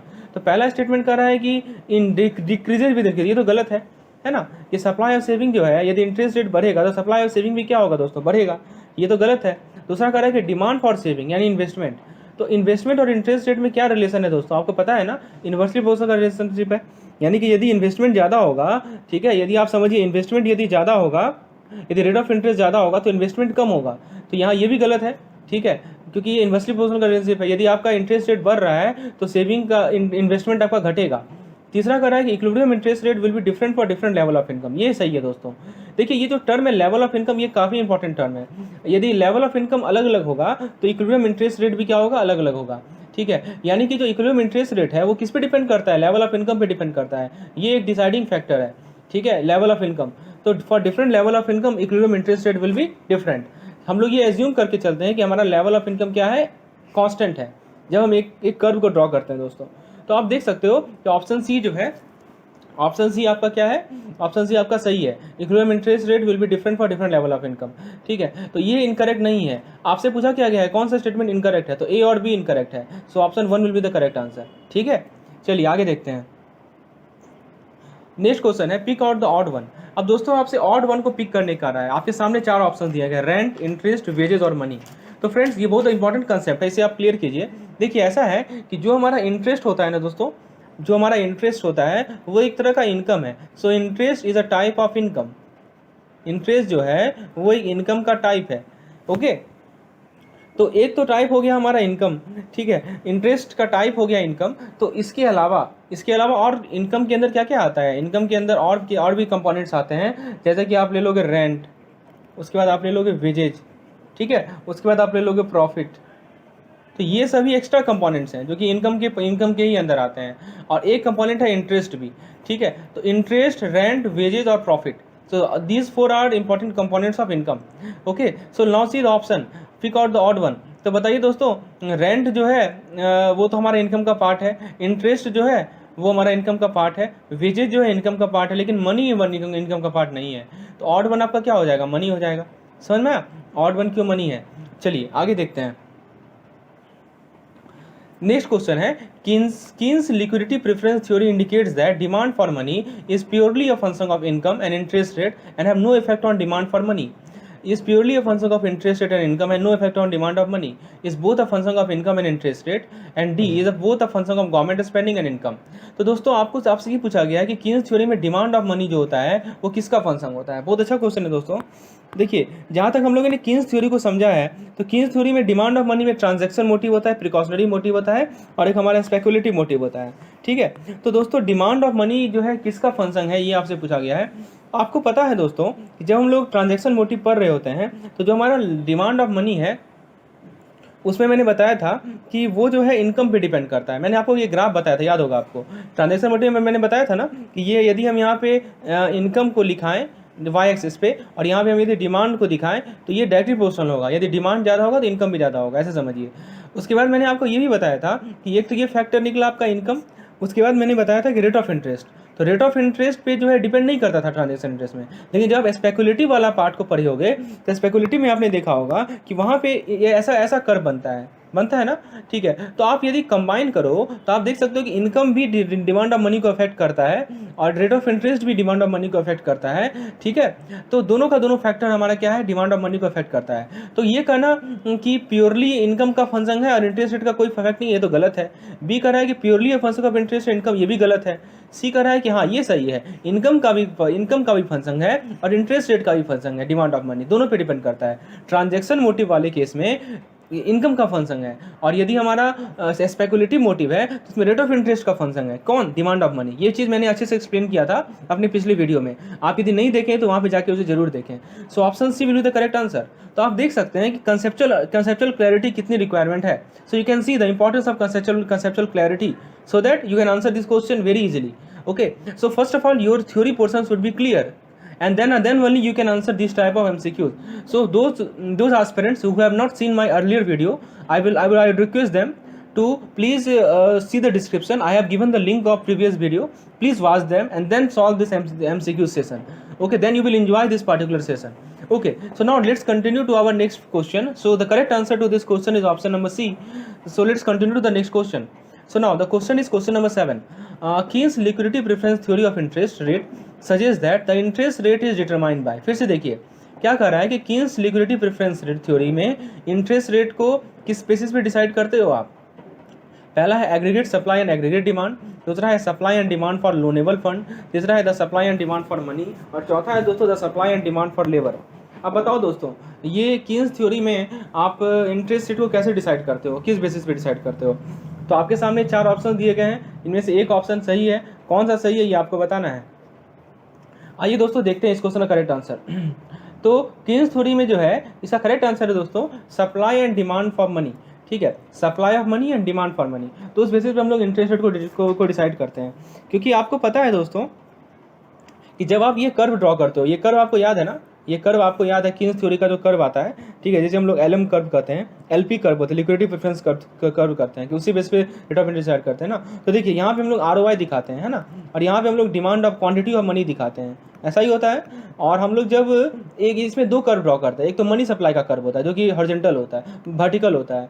क्यों? क्योंकि मनी सप्लाई जो है वो कांस्टेंट माना गया है, और ये डिसाइड कौन करती है? हमारी RBI डिसाइड करती है, जो सेंट्रल बैंक है, और हमारी गवर्नमेंट डिसाइड करती है। लेकिन जो हमारा मनी डिमांड का कर्व है वो कैसा होता है? वो हाइपरबोलिक होता है, कुछ इस प्रकार का कर्व होता है ना। ठीक है, तो ये हमारा MD कर्व है। तो आप देख सकते हो कि ये दोनों का दोनों डिसाइड कर रहा है कि हमारा इक्विलिब्रियम रेट ऑफ इंटरेस्ट क्या है। So both of them plays a very important role in deciding the equilibrium rate of interest. So that's why the correct answer to this question will be supply and demand for money. So option C will be the correct answer. Okay, so I think it is clear why option C is the correct answer. Let's move to the next question. Next question है हमारा, Keynes hypothesized that the transaction component of money demand was primarily determined by level of. अब देखिए Keynes का जो theory है उसमें आपको पता है कि जो मनी का मोटिव होता है वो 3 मोटिव होता है। ट्रांजैक्शन मोटिव एक आपका है, उसके बाद है दोस्तों ट्रांजैक्शन के बाद अगला मोटिव क्या है आपको पता है, नेक्स्ट स्पेकुलेटिव है, और तीसरा प्रिकॉशनरी है। तो ट्रांजैक्शन मोटिव के बारे में कहा गया है कि जो मनी डिमांड का ट्रांजैक्शन कंपोनेंट है वो कौन डिसाइड करता है? Interest rate, velocity, income, stock market price. तो ये मैंने बताया है दोस्तों कि ट्रांजैक्शन मोटिव में मनी डिमांड में ये डिसाइड किससे होता है? ये डिसाइड होता है इनकम से। ठीक है, क्योंकि रेट ऑफ इंटरेस्ट को कोई मतलब ही नहीं है। मैंने आपको बताया है कि जो ट्रांजैक्शन मोटिव होता है दोस्तों उसमें यदि आप कर्व ड्रॉ करो वाई एक्सेस पे ले लो इनकम को, ठीक है, वाई एक्सेस पे क्या ले लो? इनकम, और एक्स एक्सेस पे आप ले लो क्वांटिटी ऑफ मनी या डिमांड ऑफ मनी। ओके, तो ये आपको पता है कि ये डायरेक्टली प्रोपोर्शनल होता है। और यदि आप रेट ऑफ इंटरेस्ट को लोगे वाई एक्सेस पे, ठीक है, और यदि आप डिमांड ऑफ मनी को लोगे एक्स एक्सेस पे, ठीक है, तो ये ऐसा कर्व आता है। ये हम ट्रांजैक्शन मोटिव की बात कर रहे हैं, ये बात ध्यान रखिएगा, we are talking about transaction motive. So ऐसा कर्व आता है दोस्तों। तो इसका क्या मतलब है कि डिमांड ऑफ मनी जो है रेट ऑफ इंटरेस्ट से इंडिपेंडेंट है। सो कोई मतलब ही नहीं है, बस किस पे डिपेंड करता है? इनकम पे डिपेंड करता है। तो option C is the correct answer. चलिए ये चीज़ आपको क्लियर हो रहा है ना क्यों ऑप्शन सी करेक्ट आंसर है। आइए आगे बढ़ते हैं। तो आपका कंसेप्ट यदि क्लियर है तो आप इस तरह क्वेश्चन को आसानी से सॉल्व कर पाओगे। नेक्स्ट क्वेश्चन है, Keynes argued that the transaction component of the demand for money was primarily determined by level of peoples. अब देखिए अभी मैंने बताया है कि जो ट्रांजैक्शन कंपोनेंट होता है डिमांड ऑफ मनी का वो पीपल के इनकम पे डिपेंड करता है। मैंने बताया ना, रेट ऑफ इंटरेस्ट पे डिपेंड नहीं करता है, इनकम पे डिपेंड करता है। Which he believe are proportional to. अब इनकम किसके प्रोपोर्शनल होता है बताइए? तो ऑप्शन ए बी तो होगा नहीं, सी और डी हो सकता है। ठीक है, सॉरी यहाँ पे ट्रांजैक्शन सॉरी यहाँ पे क्या है, यहाँ पे एक मिस्टेक है दोस्तों। ये जो है पीपल ट्रांजैक्शन बिल्कुल सही है, ए और बी ही होगा। ठीक है, और ये इनकम के प्रोपोर्शनल होता है, तो option A is the correct one. ठीक है, नेक्स्ट क्वेश्चन है अपना, Keynes argued that precautionary component for the demand for money was primarily determined by the level of people's and which he believed was proportional to। तो ये भी income के proportional है, ठीक है ना, तो सी होगा। ये भी प्रिकॉशनरी कंपोनेंट का भी यदि बात करें हम, तो प्रिकॉशनरी कंपोनेंट में आपको बताया था कि जो हमारा एलपी होता है, एलपी क्या है ये देखिए, इसी को समझिए। जो एलपी होता है, एलपी है हमारा प्रिकॉशनरी डिमांड ऑफ मनी, वो डायरेक्टली प्रोपोर्शनल होता है इनकम का, ठीक है, और वो रेट ऑफ इंटरेस्ट से इंडिपेंडेंट होता है। तो option C is the correct one, ठीक है। चलिए आगे देखते हैं, नेक्स्ट क्वेश्चन देखते हैं। The demand for money as a cushion against unexpected contingency is called. अब देखिए, आपको ये तीनों का तीनों मोटिव के बारे में पता होना चाहिए। कोई अनएक्सपेक्टेड कंटिजेंसीज आ गया, यानी कोई कुछ एक्सीडेंट वगैरह हो गया, उसके उसके कुशन के लिए जो डिमांड ऑफ मनी होता है उसे क्या कहते हैं हम लोग? ट्रांजेक्शन मोटिव कहेंगे क्या? बिल्कुल नहीं कहेंगे। क्यों? क्योंकि ट्रांजेक्शन मोटिव के अंदर हम लोग वैसा केस को हैंडल करते हैं जिसमें हमको डेली ट्रांजेक्शन के लिए मनी चाहिए। प्रिकॉशनरी लेंगे क्या? तो प्रिकॉशनरी में क्या होता है? इमरजेंसीज। दोस्तों इमरजेंसीज, हाँ यही चीज़ है प्रिकॉशनरी मतलब emergencies. So option B is the correct answer. जो हमारा इमरजेंसीज हो गया, अनएम्प्लॉयमेंट, एक्सीडेंट, ये सब हमारे प्रिकॉशनरी में आते हैं। स्पेकुलेटिव में क्या होता है दोस्तों, कि आप यदि गैम्बलिंग कर रहे हैं, आप स्टॉक मार्केट में पैसा लगा रहे हैं, तो उसके लिए पैसा का स्पेकुलेटिव होता है। यहाँ पे आप स्पेकुलेट करते हैं दोस्तों, तो option B is the correct answer. चलिए आगे देखते हैं। Keynes hypothesized that the speculative component of money demand was primarily determined by the level of। अब देखिए, यहाँ पे कहा गया है कि जो हमारा स्पेकुलेटिव कंपोनेंट होता है मनी डिमांड का, वो किससे डिसाइड होता है? इंटरेस्ट रेट से, वेलोसिटी से, इनकम से, या स्टॉक मार्केट प्राइस से। आपके सामने 4 ऑप्शंस दिए गए हैं, तो आपको बताना है कि कौन सा ऑप्शन सही है। तो स्पेकुलेटिव कंपोनेंट जो मनी डिमांड का होता है वो डिटरमाइन होता है किसके लेवल से बताइए? इंटरेस्ट रेट से, या वेलोसिटी से, या इनकम से, या स्टॉक मार्केट के प्राइस से। तो दोस्तों करेक्ट आंसर है इस क्वेश्चन का इंटरेस्ट रेट से, ठीक है, क्योंकि जो हमारा स्पेकुलेटिव कंपोनेंट होता है मनी डिमांड का, वो इंटरेस्ट रेट पे निर्भर करता है। आपको पता है, इसका ग्राफ मैं आपको बता दूं कि यदि आप रेट ऑफ इंटरेस्ट को वाई एक्सिस पे दिखा रहे हो और यदि आप मनी डिमांड को एक्स एक्सिस पे दिखा रहे हो, तो स्पेकुलेटिव कंपोनेंट ये कहता है कि ये दोनों आपका इन्वर्सली वेरी करेगा और कर्व कुछ इस प्रकार का बनेगा। तो बी सी डी तो नहीं होगा, लेकिन ए सही है, ठीक है। तो ये चीज़ आपको क्लियर रखना है। So option A is the correct answer. Next question. Of the 3 motives for holding money suggested by Keynes, which did he believe to be the most sensitive to the interest rate? बहुत अच्छा question है दोस्तों। सबसे ज़्यादा sensitive कौन है interest rate से? बताइए। ट्रांजेक्शन मोटिव इंटरेस्ट रेट से सेंसिटिव है क्या? बिल्कुल नहीं है। प्रिकॉशनरी मोटिव इंटरेस्ट सेंसिटिव है क्या? बिल्कुल नहीं है, क्योंकि ये दोनों मोटिव को इंटरेस्ट रेट से इंडिपेंडेंट है। आप कर बनाते हो तो रेट ऑफ इंटरेस्ट को यदि वाई एक्सिस पे दिखा रहे हो और क्वांटिटी डिमांड को एक्स एक्सिस पे दिखा रहे हो, क्वांटिटी डिमांड ऑफ मनी को, तो कर्व ऐसा बनता है। किसके लिए? ट्रांजेक्शन मोटिव के लिए और प्रिकॉशनरी मोटिव के लिए। It means that the transaction motive in the transaction motive of demand of money and precautionary motive demand of money is independent of rate of interest, right? Okay, but as far as speculative motive is concerned, you know what is a speculative motive? In the case of a speculative motive, it is the inversely proportional, ठीक है। ये क्या होता है दोस्तों? ये हमारा inversely proportional होता है, तो ये ध्यान रखना है। So option C is the correct one. Okay, most sensitive कौन है? स्पेकुलेटिव मोटिव सबसे ज़्यादा सेंसिटिव है। So the speculative motive is the most sensitive to the interest rate. So option C is the correct one. चलिए आगे देखते हैं। JM Keynes explain the interest rate purely in terms of which of the following. तो JM Keynes ने दोस्तों क्या कर रहा है आपसे क्वेश्चन, जेएम कीन्स ने जो हमारा इंटरेस्ट रेट को एक्सप्लेन किया, वो किसके टर्म में था? Economic phenomena, monetary phenomena, social phenomena, market force. तो दोस्तों यहाँ पे कीवर्ड है, देखिए जब जेएम कीन्स दिखे ना, तो आपको समझ में आना चाहिए कि यहाँ पे करेक्ट आंसर होगा दोस्तों इसका मॉनेटरी फेनोमेना, ठीक है। उसने ये कहा, जेएम कीन्स ने ये कहा कि इंटरेस्ट जो होता है वो प्योरली मॉनेटरी फेनोमेना होता है। क्या होता है दोस्तों? It is purely monetary phenomena, ठीक है। और ये किससे डिसाइड होता है? ये डिसाइड होता है demand and supply of money से। इंटरेस्ट रेट किस पे डिसाइड होता है? Demand and supply of money से। तभी तो कर्व आपको याद है, कर्व जो ऐसे बनाते हैं हम लोग, ये एमएस होता है, ये एमडी होता है, और तब आप लोग इंटरेस्ट रेट को डिसाइड करते हो। यही तो है हमारा कीन्स का थ्योरी। ये कहते हैं कि प्योरली मॉनेटरी फेनोमेना है। और यदि आप क्लासिकल थ्योरी की बात करो तो वो कहते हैं क्या कि वो फंक्शन है सेविंग और इन्वेस्टमेंट का। तो यही तो अंतर है दोनों के बीच में, कीन्स का थ्योरी और क्लासिकल थ्योरी। चलिए आगे बढ़ते हैं। नेक्स्ट क्वेश्चन है, Keynes liquidity preference theory indicates that demand of money is directly related to dash। अब देखिए, एक तरफ है डिमांड ऑफ मनी और एक तरफ है हमारा इंटरेस्ट रेट, ठीक है। तो Keynes थ्योरी क्या बताता है कि डिमांड ऑफ मनी जो है, ग्राफ बनाइए आप, देखिए यहाँ पे आप लिखिए रेट ऑफ इंटरेस्ट और यहाँ पे लिखिए आप डिमांड ऑफ मनी।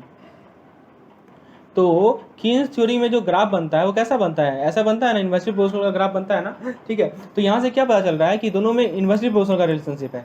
तो यदि demand of money so indicate the demand of money is in negatively, या so option A is the correct, negatively related to interest rate, option A is the correct. Positively गलत है, ठीक है, so option is the correct one.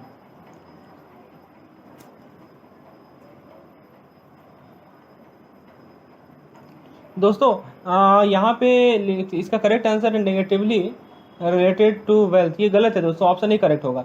ठीक है, question number 16 है, as per JM Keynes theory of interest if nominal, देखिए बहुत अच्छा क्वेश्चन है दोस्तों, यहाँ से कंसेप्ट क्लियर होगा आपका।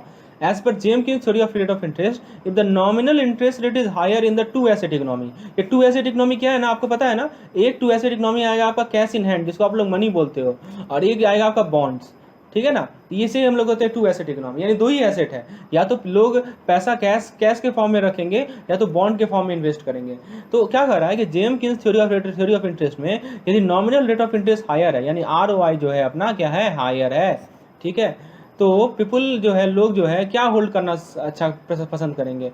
पहला है their portfolio more in the form of bond, their portfolio more in the form of cash, their portfolio in balance form, will not bother as the income level are higher. अब बताइए दोस्तों क्या सही होगा इसका।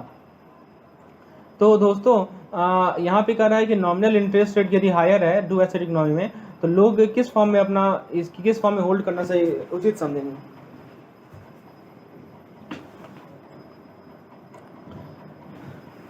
तो फ्रेंड्स इसे हम लोग कंसेप्चुअली समझते हैं कि यहाँ पे आपका रेट ऑफ इंटरेस्ट क्या है, हायर है। ठीक है, तो रेट ऑफ इंटरेस्ट जब हाई होता है, तो रेट ऑफ इंटरेस्ट जब हाई होता है दोस्तों, तो लोग जो है उसे बॉन्ड के फॉर्म में उसे इन्वेस्ट करते हैं। ठीक है, क्योंकि उन्हें क्या है कि हाई रेट ऑफ इंटरेस्ट पे उन्हें ज़्यादा फायदा होगा यदि वो बॉन्ड के फॉर्म में इन्वेस्ट करेंगे तो। सो करेक्ट आंसर होगा इसका ऑप्शन नंबर ए। ठीक है, so they will invest more in the form of bond, okay, and they will invest less in the form of currency. ठीक है, तो रेट ऑफ इंटरेस्ट हाई होने पे वो बॉन्ड पे ज़्यादा देंगे। अब जैसे देखिए एग्जांपल समझिए, जैसे मान लीजिए कि 100 रुपया का बॉन्ड है। ठीक है, मार्केट फिक्स प्राइस है, ये इसका फिक्स प्राइस है 100 रुपया, और इसका रेट ऑफ इंटरेस्ट है 10%, 5% मान लीजिए। ठीक है, क्या है 5%। अब कल के डेट में मान लीजिए कि आज से 1 महीना बाद रेट ऑफ इंटरेस्ट बढ़ के हो गया 10%। Rate of interest market rate of interest change होता है ना, तो रेट ऑफ इंटरेस्ट बढ़ के हो गया 10%। अब आप बताइए ये 100 रुपया जो इसका फिक्स्ड प्राइस था, फेस वैल्यू था, अब वो कितना हो जाएगा, 50 रुपीज़ में ही उतना वैल्यू दे रहा है आपका, दे रहा है ना।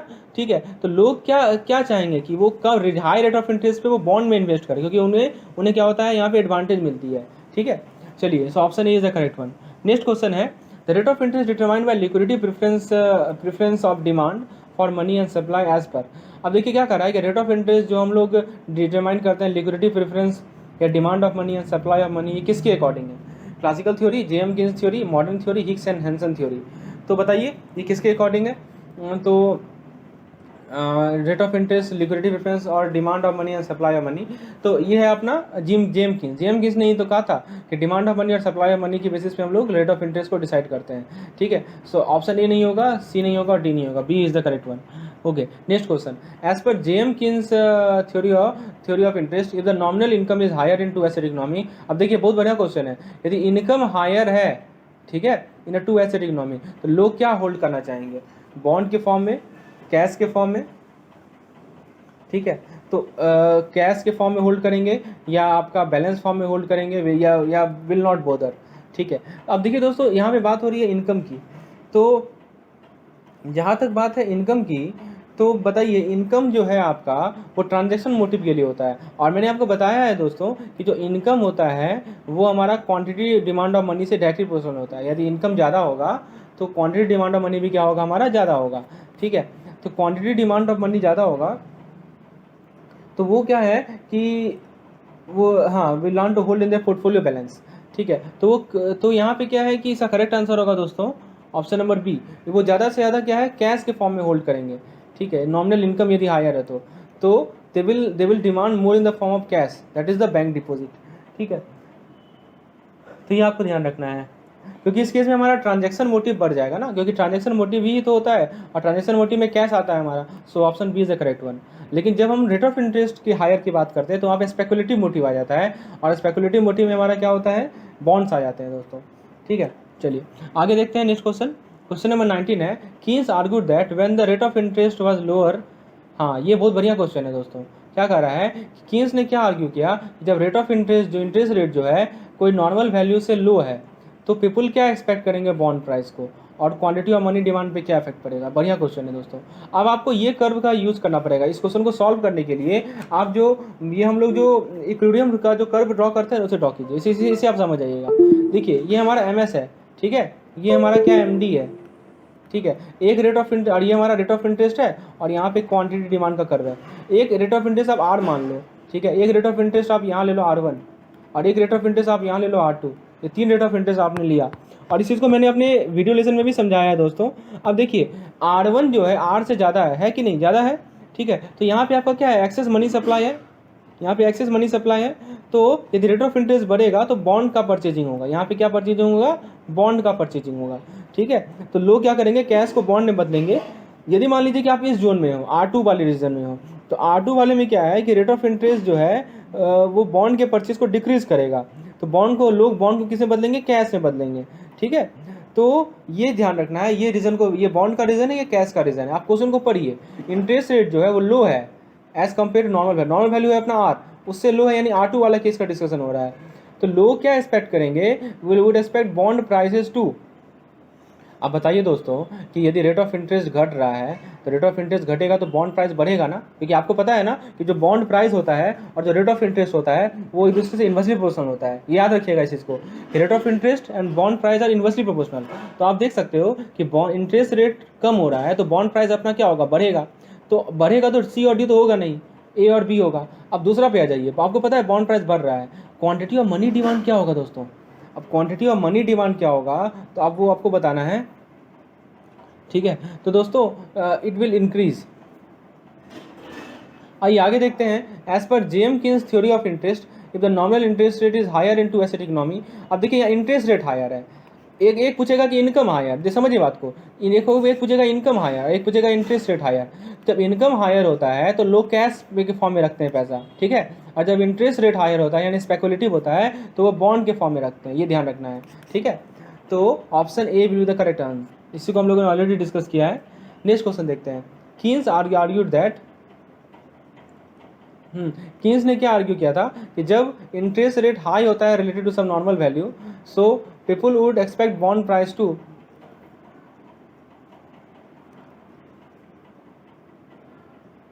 देखिए यहाँ पे एक चीज़ समझिए दोस्तों, यहाँ पे पिछले क्वेश्चन में मैंने यहाँ पे आपको एक चीज़ बताना भूल गया। देखिए यहाँ पे क्या है कि बॉन्ड इंटरेस्ट रेट लो है, समझिए यहाँ पे एक चीज़, इसको मैं फिर से समझाता हूँ दोस्तों, इस कंसेप्ट को मैं आपको फिर से समझाता हूँ क्योंकि यहाँ पे मैंने आपको गलत आंसर दे दिया। इसको मैं फिर से समझाता हूँ इस चीज़ को, ये काफ़ी इंपॉर्टेंट क्वेश्चन है। देखिए कंसेप्ट वही है, आप जो इस कर्व को समझिए, कर्व से चीज़ें जल्दी समझ में आ जाएंगी।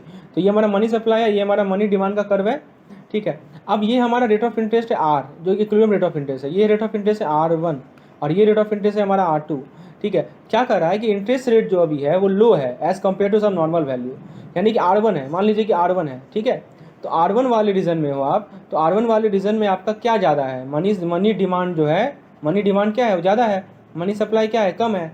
देखिए टेंडेंसी ये होती है कि आप चाहे इस रीजन में रहो चाहे इस रीजन में रहो, आपको आना है अपने इक्विलिब्रियम पे ही। ये आप देखोगे हमेशा टेंडेंसी मार्केट की ये रहती है कि वो हमेशा इक्विलिब्रियम को अटेंड करना चाहता है। अभी हमारा मार्केट है इस यहाँ पे, ठीक है।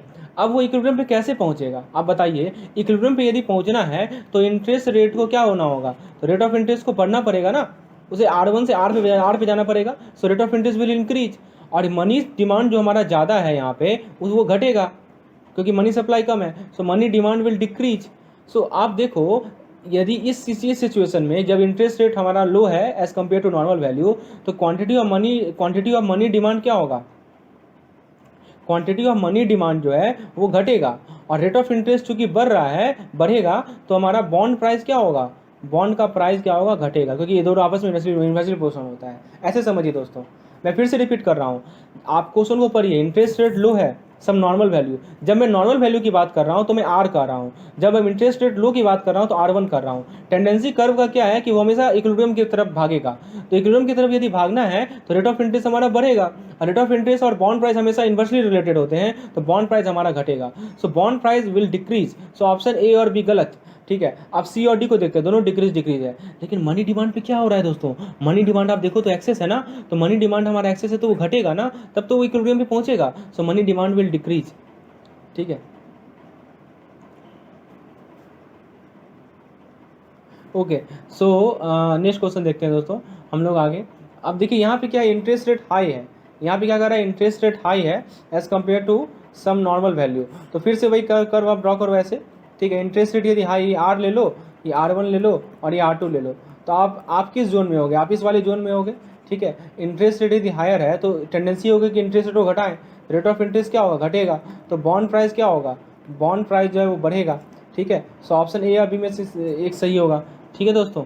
अब देखिए कौन सा सही है मैं बताता हूँ। और क्या करा, quantity of money demanded would, अब क्वांटिटी ऑफ मनी डिमांड पे क्या इफेक्ट पड़ेगा बताइए। तो इस केस में क्वांटिटी ऑफ मनी डिमांड जो है वो क्या होगा, इट विल डिक्रीज, ठीक है। So quantity of money demand, अब देखिए ऐसा मैं इसलिए कर रहा हूँ कि जो आपका रेट ऑफ इंटरेस्ट है, रेट ऑफ इंटरेस्ट है और क्वांटिटी ऑफ मनी डिमांड है वो आपस में इन्वर्सली रिलेटेड है, ठीक है। तो इसीलिए जो है हमारा रेट ऑफ इंटरेस्ट घटेगा, तो option B is the correct one. Next question देखते हैं दोस्तों। Of the 3 motive for holding money suggested by Keynes, which did he believe to be the most sensitive interest, ये हम लोगों ने ऑलरेडी देख लिया है, इसका करेक्ट आंसर है स्पेकुलेटिव मोटिव, ऑप्शन सी, ठीक है। नेक्स्ट क्वेश्चन है, for the purpose of liquidity preference theory of interest, JM Keynes assumed a simplified economy with 2 asset, ठीक है। ये पता ही आपको कि 2 एसेट उसने उसने उसने एज्यूम किया, तो 2 एसेट जो उसने एज्यूम किया, तो आप बताना है कि वो कौन सा 2 एसेट है। Money in the form of currency और bank deposit and long term bond, money in the form of currency and bank deposit, monetary asset and physical asset. देखिए पहली बात कि जब जेएम कीन्स लिखे तो मॉनिटरी एसेट ही होगा, फिजिकल एसेट का कोई बात ही नहीं है, सी और डी तो होना नहीं है, ठीक है। अब आपको पता है कि 2 एसेट कौन कौन से हैं, एक तो मनी है कैश के करेंसी के फॉर्म में, और दूसरा आपका बॉन्ड, ठीक है। तो आपका हाँ, बॉन्ड किस में लिखा गया है, ए नंबर में, बी भी नहीं होगा, ये सही होगा, ठीक है। आगे देखते हैं, according to JM Keynes rate of interest and bond price are, ये मैंने अभी बताया है कि जो रेट ऑफ इंटरेस्ट और बॉन्ड प्राइस होता है वो इन्वर्सली रिलेटेड होता है, ठीक है। यदि रेट ऑफ इंटरेस्ट हाई होगा तो बॉन्ड का जो प्राइस होगा वो क्या होगा, लो होगा, एंड वाइस वर्सा, ठीक है दोस्तों। ये ध्यान रखना है कि रेट ऑफ इंटरेस्ट और बॉन्ड प्राइस में कैसा रिलेशन होता है, इन्वर्सली रिलेटेड होता है, ठीक है। चलिए आगे देखते हैं, next question, pick the correct statement from the following. आपके सामने 4 स्टेटमेंट दिए गए हैं, आपको करेक्ट स्टेटमेंट को पिक करना है। पहला, the quantity of money demanded increases with fall in the rate of interest. आप बताइए, रेट ऑफ इंटरेस्ट घट रहा है तो क्वांटिटी डिमांड इंक्रीज होगा, सही है, ठीक है। Quantity of money demanded increases with the fall of rate of interest, चलो ये सही है। The quantity of money demand increases with the decrease in level of nominal income.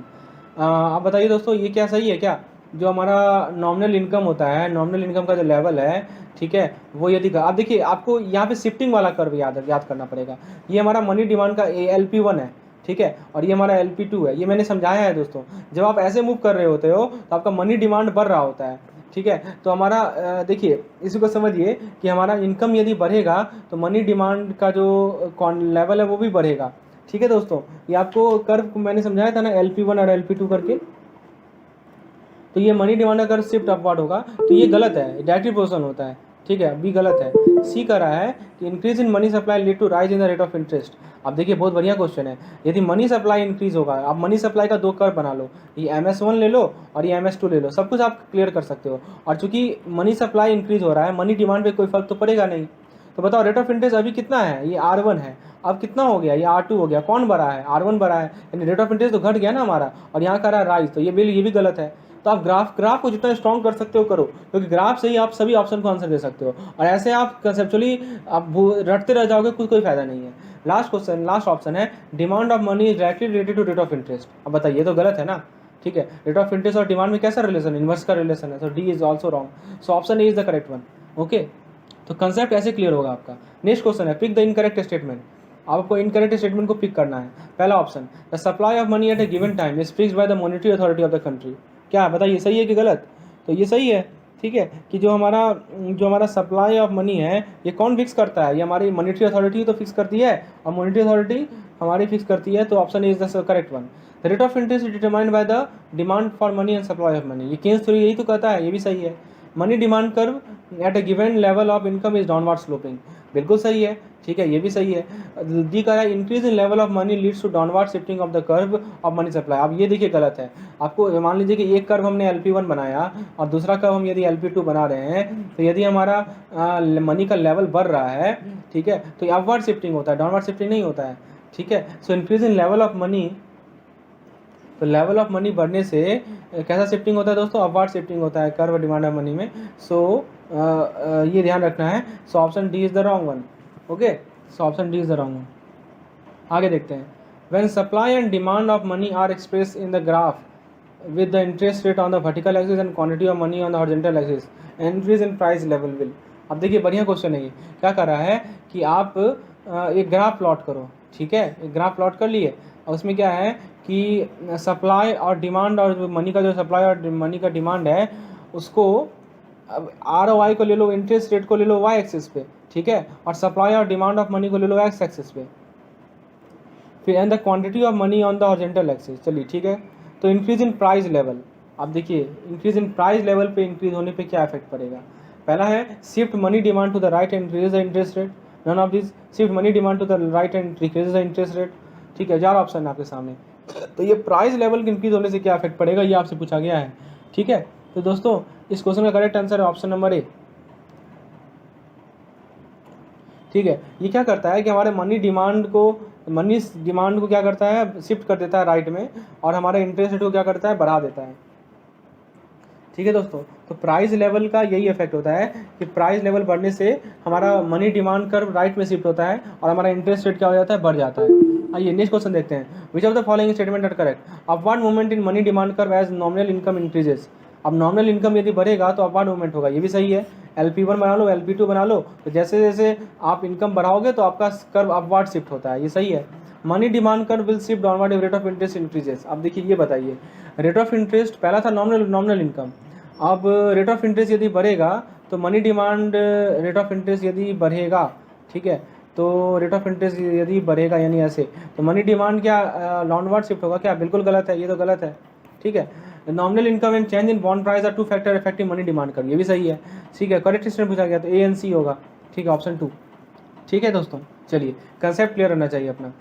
Next question है the IS curve and LM curve relate which of the following variable. तो IS curve और LM curve, IS होता है investment saving curve, LM होता है liquidity preference monetary authority curve. तो ये किसको किसको रिलेट करता है, तो आपको पता है ना, IS कर्व के जो राइट का जो वर्टिकल एक्सिस होता है दोस्तों, इनका जो वर्टिकल एक्सिस होता है यानी आपका वाई एक्सिस जो होता है उस पर हम लोग रेट ऑफ इंटरेस्ट को शो करते हैं। ठीक है, और जो हमारा एक्स एक्सिस होता है दोस्तों उस पर हम लोग क्या शो करते हैं, उस पर हम लोग शो करते हैं इनकम को।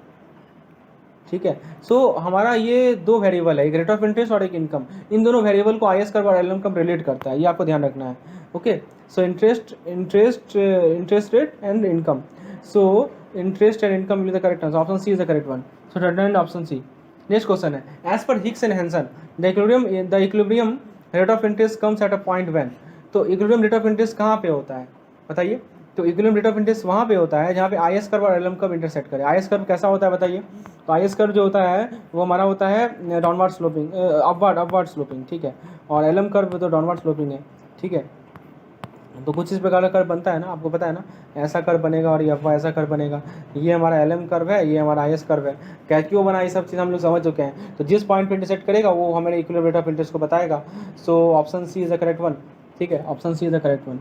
Next question, the IS curve is derive out of which of the following. अब बहुत सिंपल क्वेश्चन है, IS कर्व कहाँ से आया है। तो दोस्तों आपको पता है कि IS कर्व, जहाँ तक बात है IS कर्व की, इन्वेस्टमेंट सेविंग कर्व कहते हैं इसे, ये डिराइव हुआ है हमारे किससे, classical theory of rate of interest से। ठीक है, classical theory of rate of interest से हमारा IS कर्व डिराइव हुआ है। So option A is the correct one.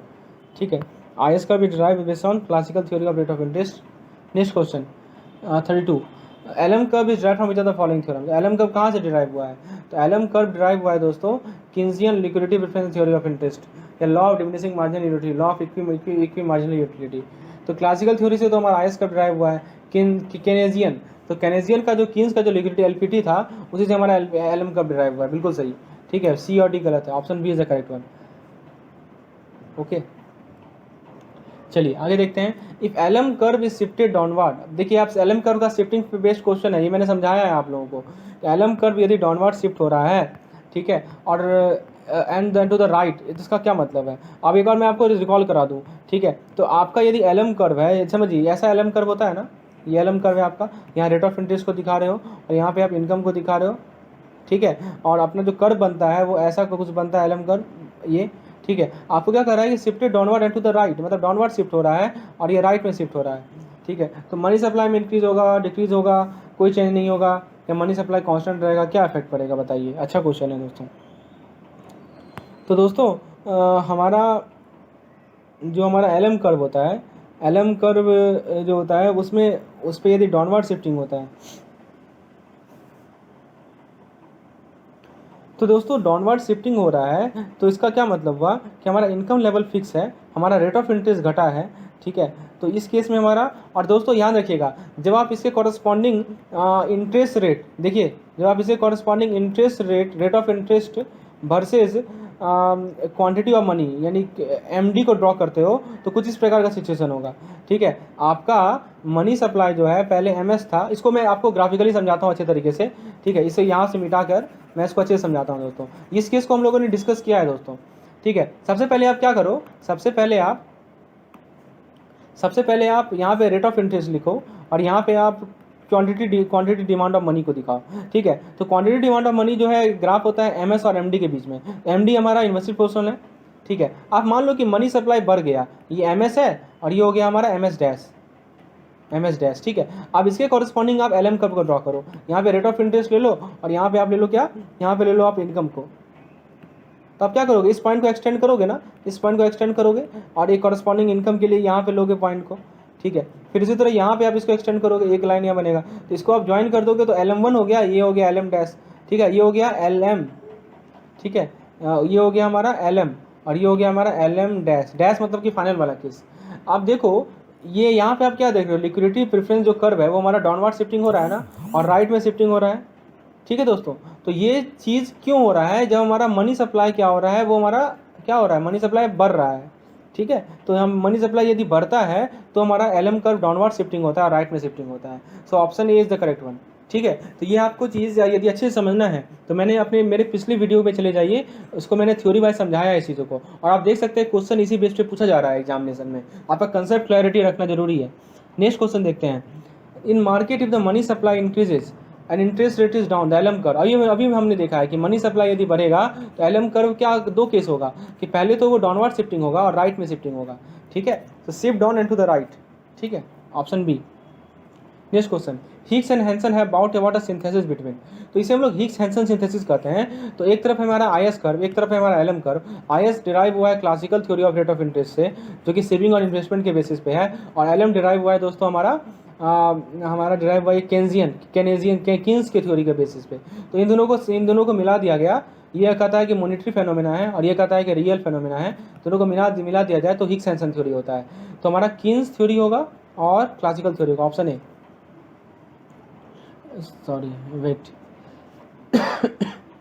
Sorry यहाँ पे ऑप्शन ए सही कर लीजिए, इसका करेक्ट आंसर ऑप्शन ए होगा, गलती से सी लिखा गया है। So option A is the correct one. So please correct it. It will be A. Wait. Okay, next question. Which of the following affect the slope of LM curve? अब देखिए LM curve का slope कौन कौन से factor affect करते हैं, ये चीज़ मैंने अच्छे से क्लियर किया था दोस्तों। याद रखिएगा कि जो हमारा LM कर्व होता है उसका स्लोप दो फैक्टर पे डिपेंड करता है, ठीक है। यानी कि दो फैक्टर उसे अफेक्ट करते हैं। पहला है responsiveness of demand of money to the changes in income, यानी जो डिमांड ऑफ मनी है वो इनकम से कितना ज़्यादा चेंज हो चाहिए। मान लीजिए कि इनकम हमारा चेंज हुआ, कितना fastly demand of money response करता है उस पर। और दूसरा है दोस्तों चेंज इन इंटरेस्ट रेट, यानी इंटरेस्ट रेट यदि हमारा चेंज हुआ तो कितना फास्ट रिस्पॉन्स आता है, ठीक है। तो ये भी है, ऑप्शन बी भी होगा, ठीक है दोस्तों। तो करेक्ट आंसर होगा इस क्वेश्चन का both of the above, okay, option A and option B. Next question है, assuming no change in demand of money if money supply increases the interest rate will. अब देखिए डिमांड ऑफ मनी में कोई change नहीं आया, money supply हमारा MS था और ये बढ़ के और हो गया MS1 MS डैश, ठीक है। मनी डिमांड जस्ट का तस है, तो इंटरेस्ट रेट क्या होगा बताइए, इंटरेस्ट रेट क्या होगा। तो आप देखो इंटरेस्ट रेट जो है वो घट जाएगा ना, अभी इंटरेस्ट रेट है I और अब इंटरेस्ट हो गया I डैश, तो ये घट गया, तो interest rate will move down, ठीक है। आप कर्व को ड्रॉ करो, कर्व को ड्रॉ करोगे तो जल्दी आप बना लोगे। तो आप कर्व को ड्रॉ तभी नहीं कर पाओगे जब कंसेप्ट को क्लियर करोगे कि हमारा वाई एक्सिस पे क्या होता है, एक्स एक्सिस पे क्या होता है, MS क्या है, MD क्या है, ये सभी चीज़ को क्लियर कीजिए। और मेरे पिछले वीडियो को देखिए, वहाँ पे मैंने अच्छे से समझाया चीज़ों को, और इस तरह के MCQ को आप तुरंत सॉल्व कर पाएंगे ये आपका कंसेप्ट क्लियर होगा। तो नहीं तो एग्जामिनेशन में वही दिक्कत होगी, कुछ से गलत ऑप्शन लगा के आएंगे और वही आप फिर बोलेंगे कि मेरा मार्क्स कम हो गया। So option B is the correct one. Okay, next question, assuming money supply remain constant, ये तो रेट ऑफ इंटरेस्ट, अब देखिए यहाँ मनी सप्लाई को कांस्टेंट किया गया है, बहुत सब पढ़िए क्वेश्चन को, मनी सप्लाई को क्या किया गया है, कांस्टेंट, यानी एमएस आपका एमएस ही है, ठीक है, और रेट ऑफ इंटरेस्ट इंक्रीज हो रहा होगा तो मनी डिमांड पे क्या इफेक्ट पड़ेगा। अब बताओ दोस्तों, मनी डिमांड का कर्व कैसा है, मनी डिमांड का कर्व ऐसा है, ठीक है। अब ये है आर, और रेट ऑफ इंटरेस्ट बढ़ गया है ना, रेट ऑफ इंटरेस्ट क्या हो गया, बढ़ गया, तो रेट ऑफ इंटरेस्ट बढ़ेगा तो मान लीजिए कि यहाँ पे हो गया R1, तो अब मनी डिमांड कर्व वैसा बनेगा, बनेगा कि नहीं बनेगा बताइए। तो पूछ रहा है कि मनी डिमांड क्या होगा, कांस्टेंट रहेगा, डिक्लाइन होगा, इंक्रीज होगा या डिक्लाइन हो सकता है, बताइए क्या होगा। तो ऑब्वियस सी बात है, अब देखिए यहाँ पे क्या हो रहा है, यहाँ इंक्रीज हो रहा है ना, ऊपर जा रहा है ना, ठीक है, अपवर्ड शिफ्टिंग हो रहा है हमारा मनी डिमांड कर्व का, सो इट विल इंक्रीज, ठीक है, so it will increase, option A, option C. Okay, next question देखते हैं। नेक्स्ट क्वेश्चन है, which of the following will cause LM curve to shift to the right, LM curve जो है rightward shift होगा किस कारण से, बताइए एलएम कर्व किस कारण से राइटवर्ड शिफ्ट होता है। तो दोस्तों एलएम कर्व जो है हमारा राइटवर्ड शिफ्ट होता है, पहला है decrease in money supply, increase in rate of interest, increase in money supply. अभी हम लोगों ने देखा था कि जब हमारा मनी सप्लाई इंक्रीज हो रहा था तो एलएम कर्व हमारा राइटवर्ड शिफ्ट हो रहा था, तो याद रखिएगा इंक्रीज इन मनी सप्लाई, ठीक है, option C. Next question, a decrease in money demand causes the real interest rate to dash and output to dash in short run before prices adjust to restore equilibrium। बहुत अच्छा question है दोस्तों, money demand में जो decrease होगा उस कारण से रियल इंटरेस्ट रेट पे क्या इफेक्ट पड़ेगा, ये पूछा गया है आपसे।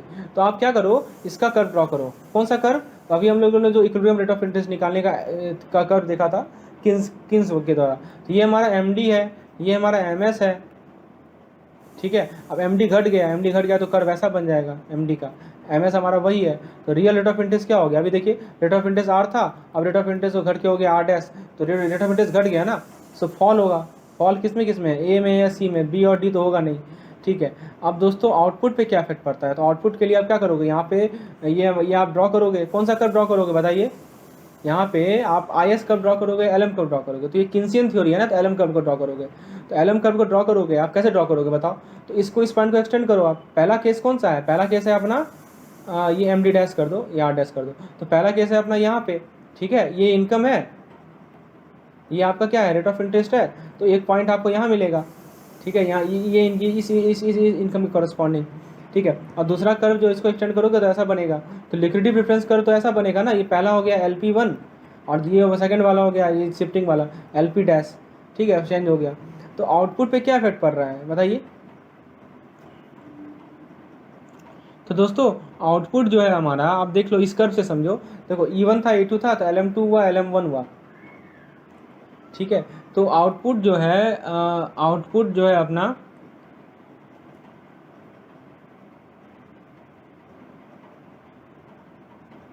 हाँ, तो दोस्तों एक तो चीज़ है कि फॉल, आउटपुट क्या हो रहा है हमारा, बढ़ रहा है, आउटपुट बढ़ रहा है मतलब क्या हुआ दोस्तों, आउटपुट है हमारा इनकम, ठीक है।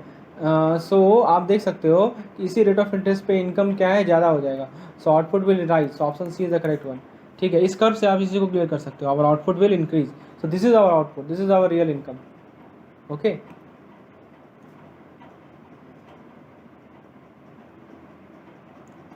नेक्स्ट क्वेश्चन है, while illustrating the curve on the graph the independent variable है, तो ये हमारा इंडिपेंडेंट वेरिएबल होता है, तो ये हमारा रेट ऑफ इंटरेस्ट है, ठीक है, तो रेट ऑफ इंटरेस्ट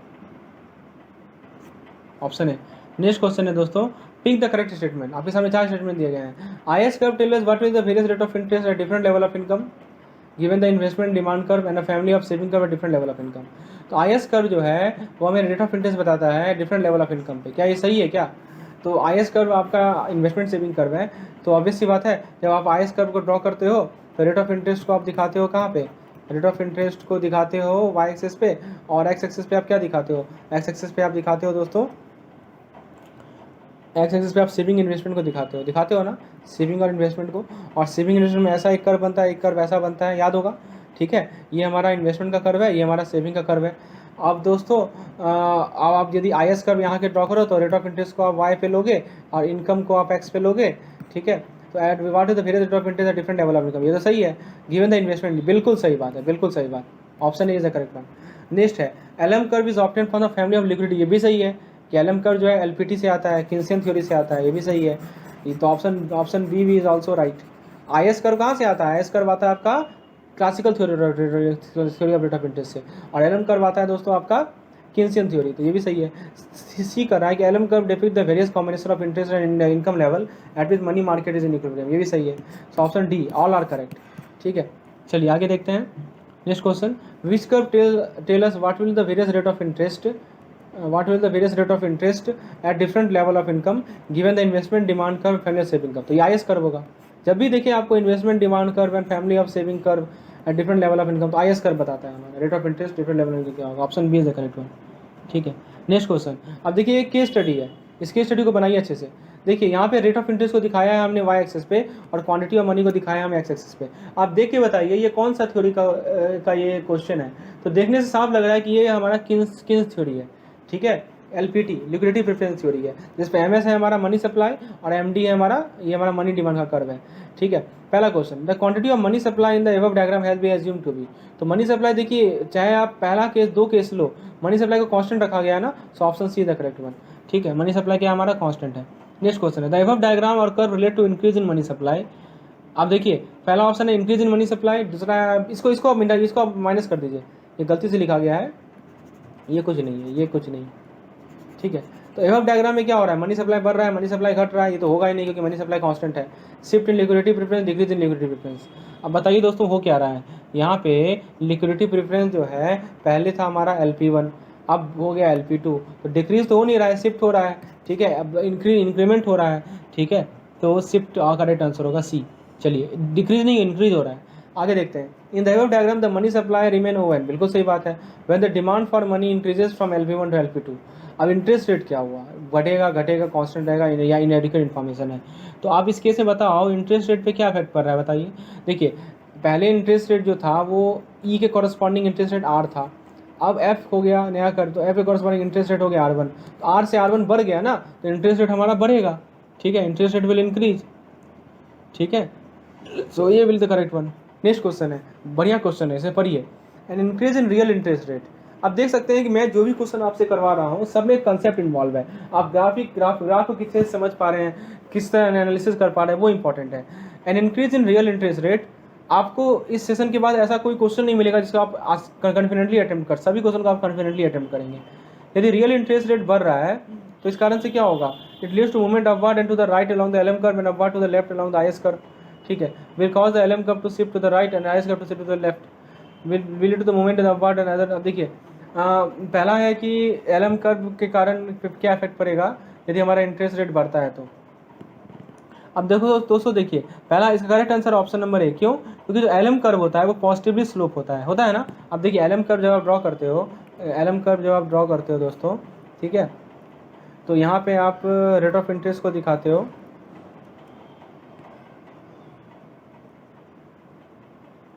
और यहाँ पे आप रियल मनी को दिखाते हो। तो एलएम कर्व पॉजिटिवली स्लोप होता है, real rate of interest on the vertical axis and real output. LM curve पे क्या होता है, एलएम कर्व पे आप ऐसे दिखाते हो ना, यहाँ पे ROI दिखाते हो और यहाँ पे आप दिखाते हो इनकम को, और ये कर्व ऐसा बनता है ना एलएम कर्व पॉजिटिवली स्लोपिंग है ना, real rate of interest on vertical axis, real output that is income and employment on the horizontal axis. ठीक है, तो ऑप्शन ही क्या कर रहा है, leads to movement in upward in the right along the LM curve. ठीक है, उसके बाद दोस्तों जरा आगे देखिए, आगे कर रहा है कि आईएस कर्व जो नेगेटिवली स्लोप होता है with same variable to axis, the curve shift only when variable that are not on the axis changes. ये देखिए ये काम का चीज़ है, कर्व शिफ्टिंग तभी होता है कि जो वेरिएबल इसके एक्स एक्सिस या वाई एक्सिस से प्रेजेंट है वो चेंज नहीं हो। तो रेट ऑफ इंटरेस्ट यदि चेंज होगा या हमारा ये इनकम चेंज होगा तो हमारा कर्व शिफ्ट नहीं होगा। ठीक है, तो आप जरा ऑप्शन को देखिए, lead to movement in upward right along the movement, lead to movement upward in the right along the LM curve.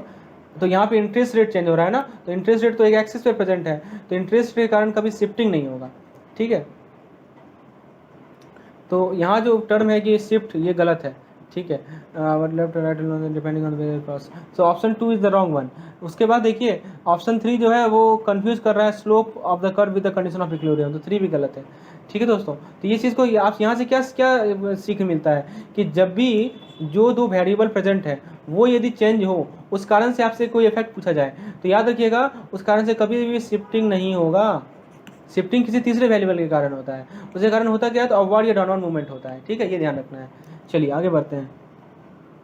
तो दोस्तों ये था हमारा आज का 47 क्वेश्चन का सेट। होपफुली आपने एंजॉय किया होगा।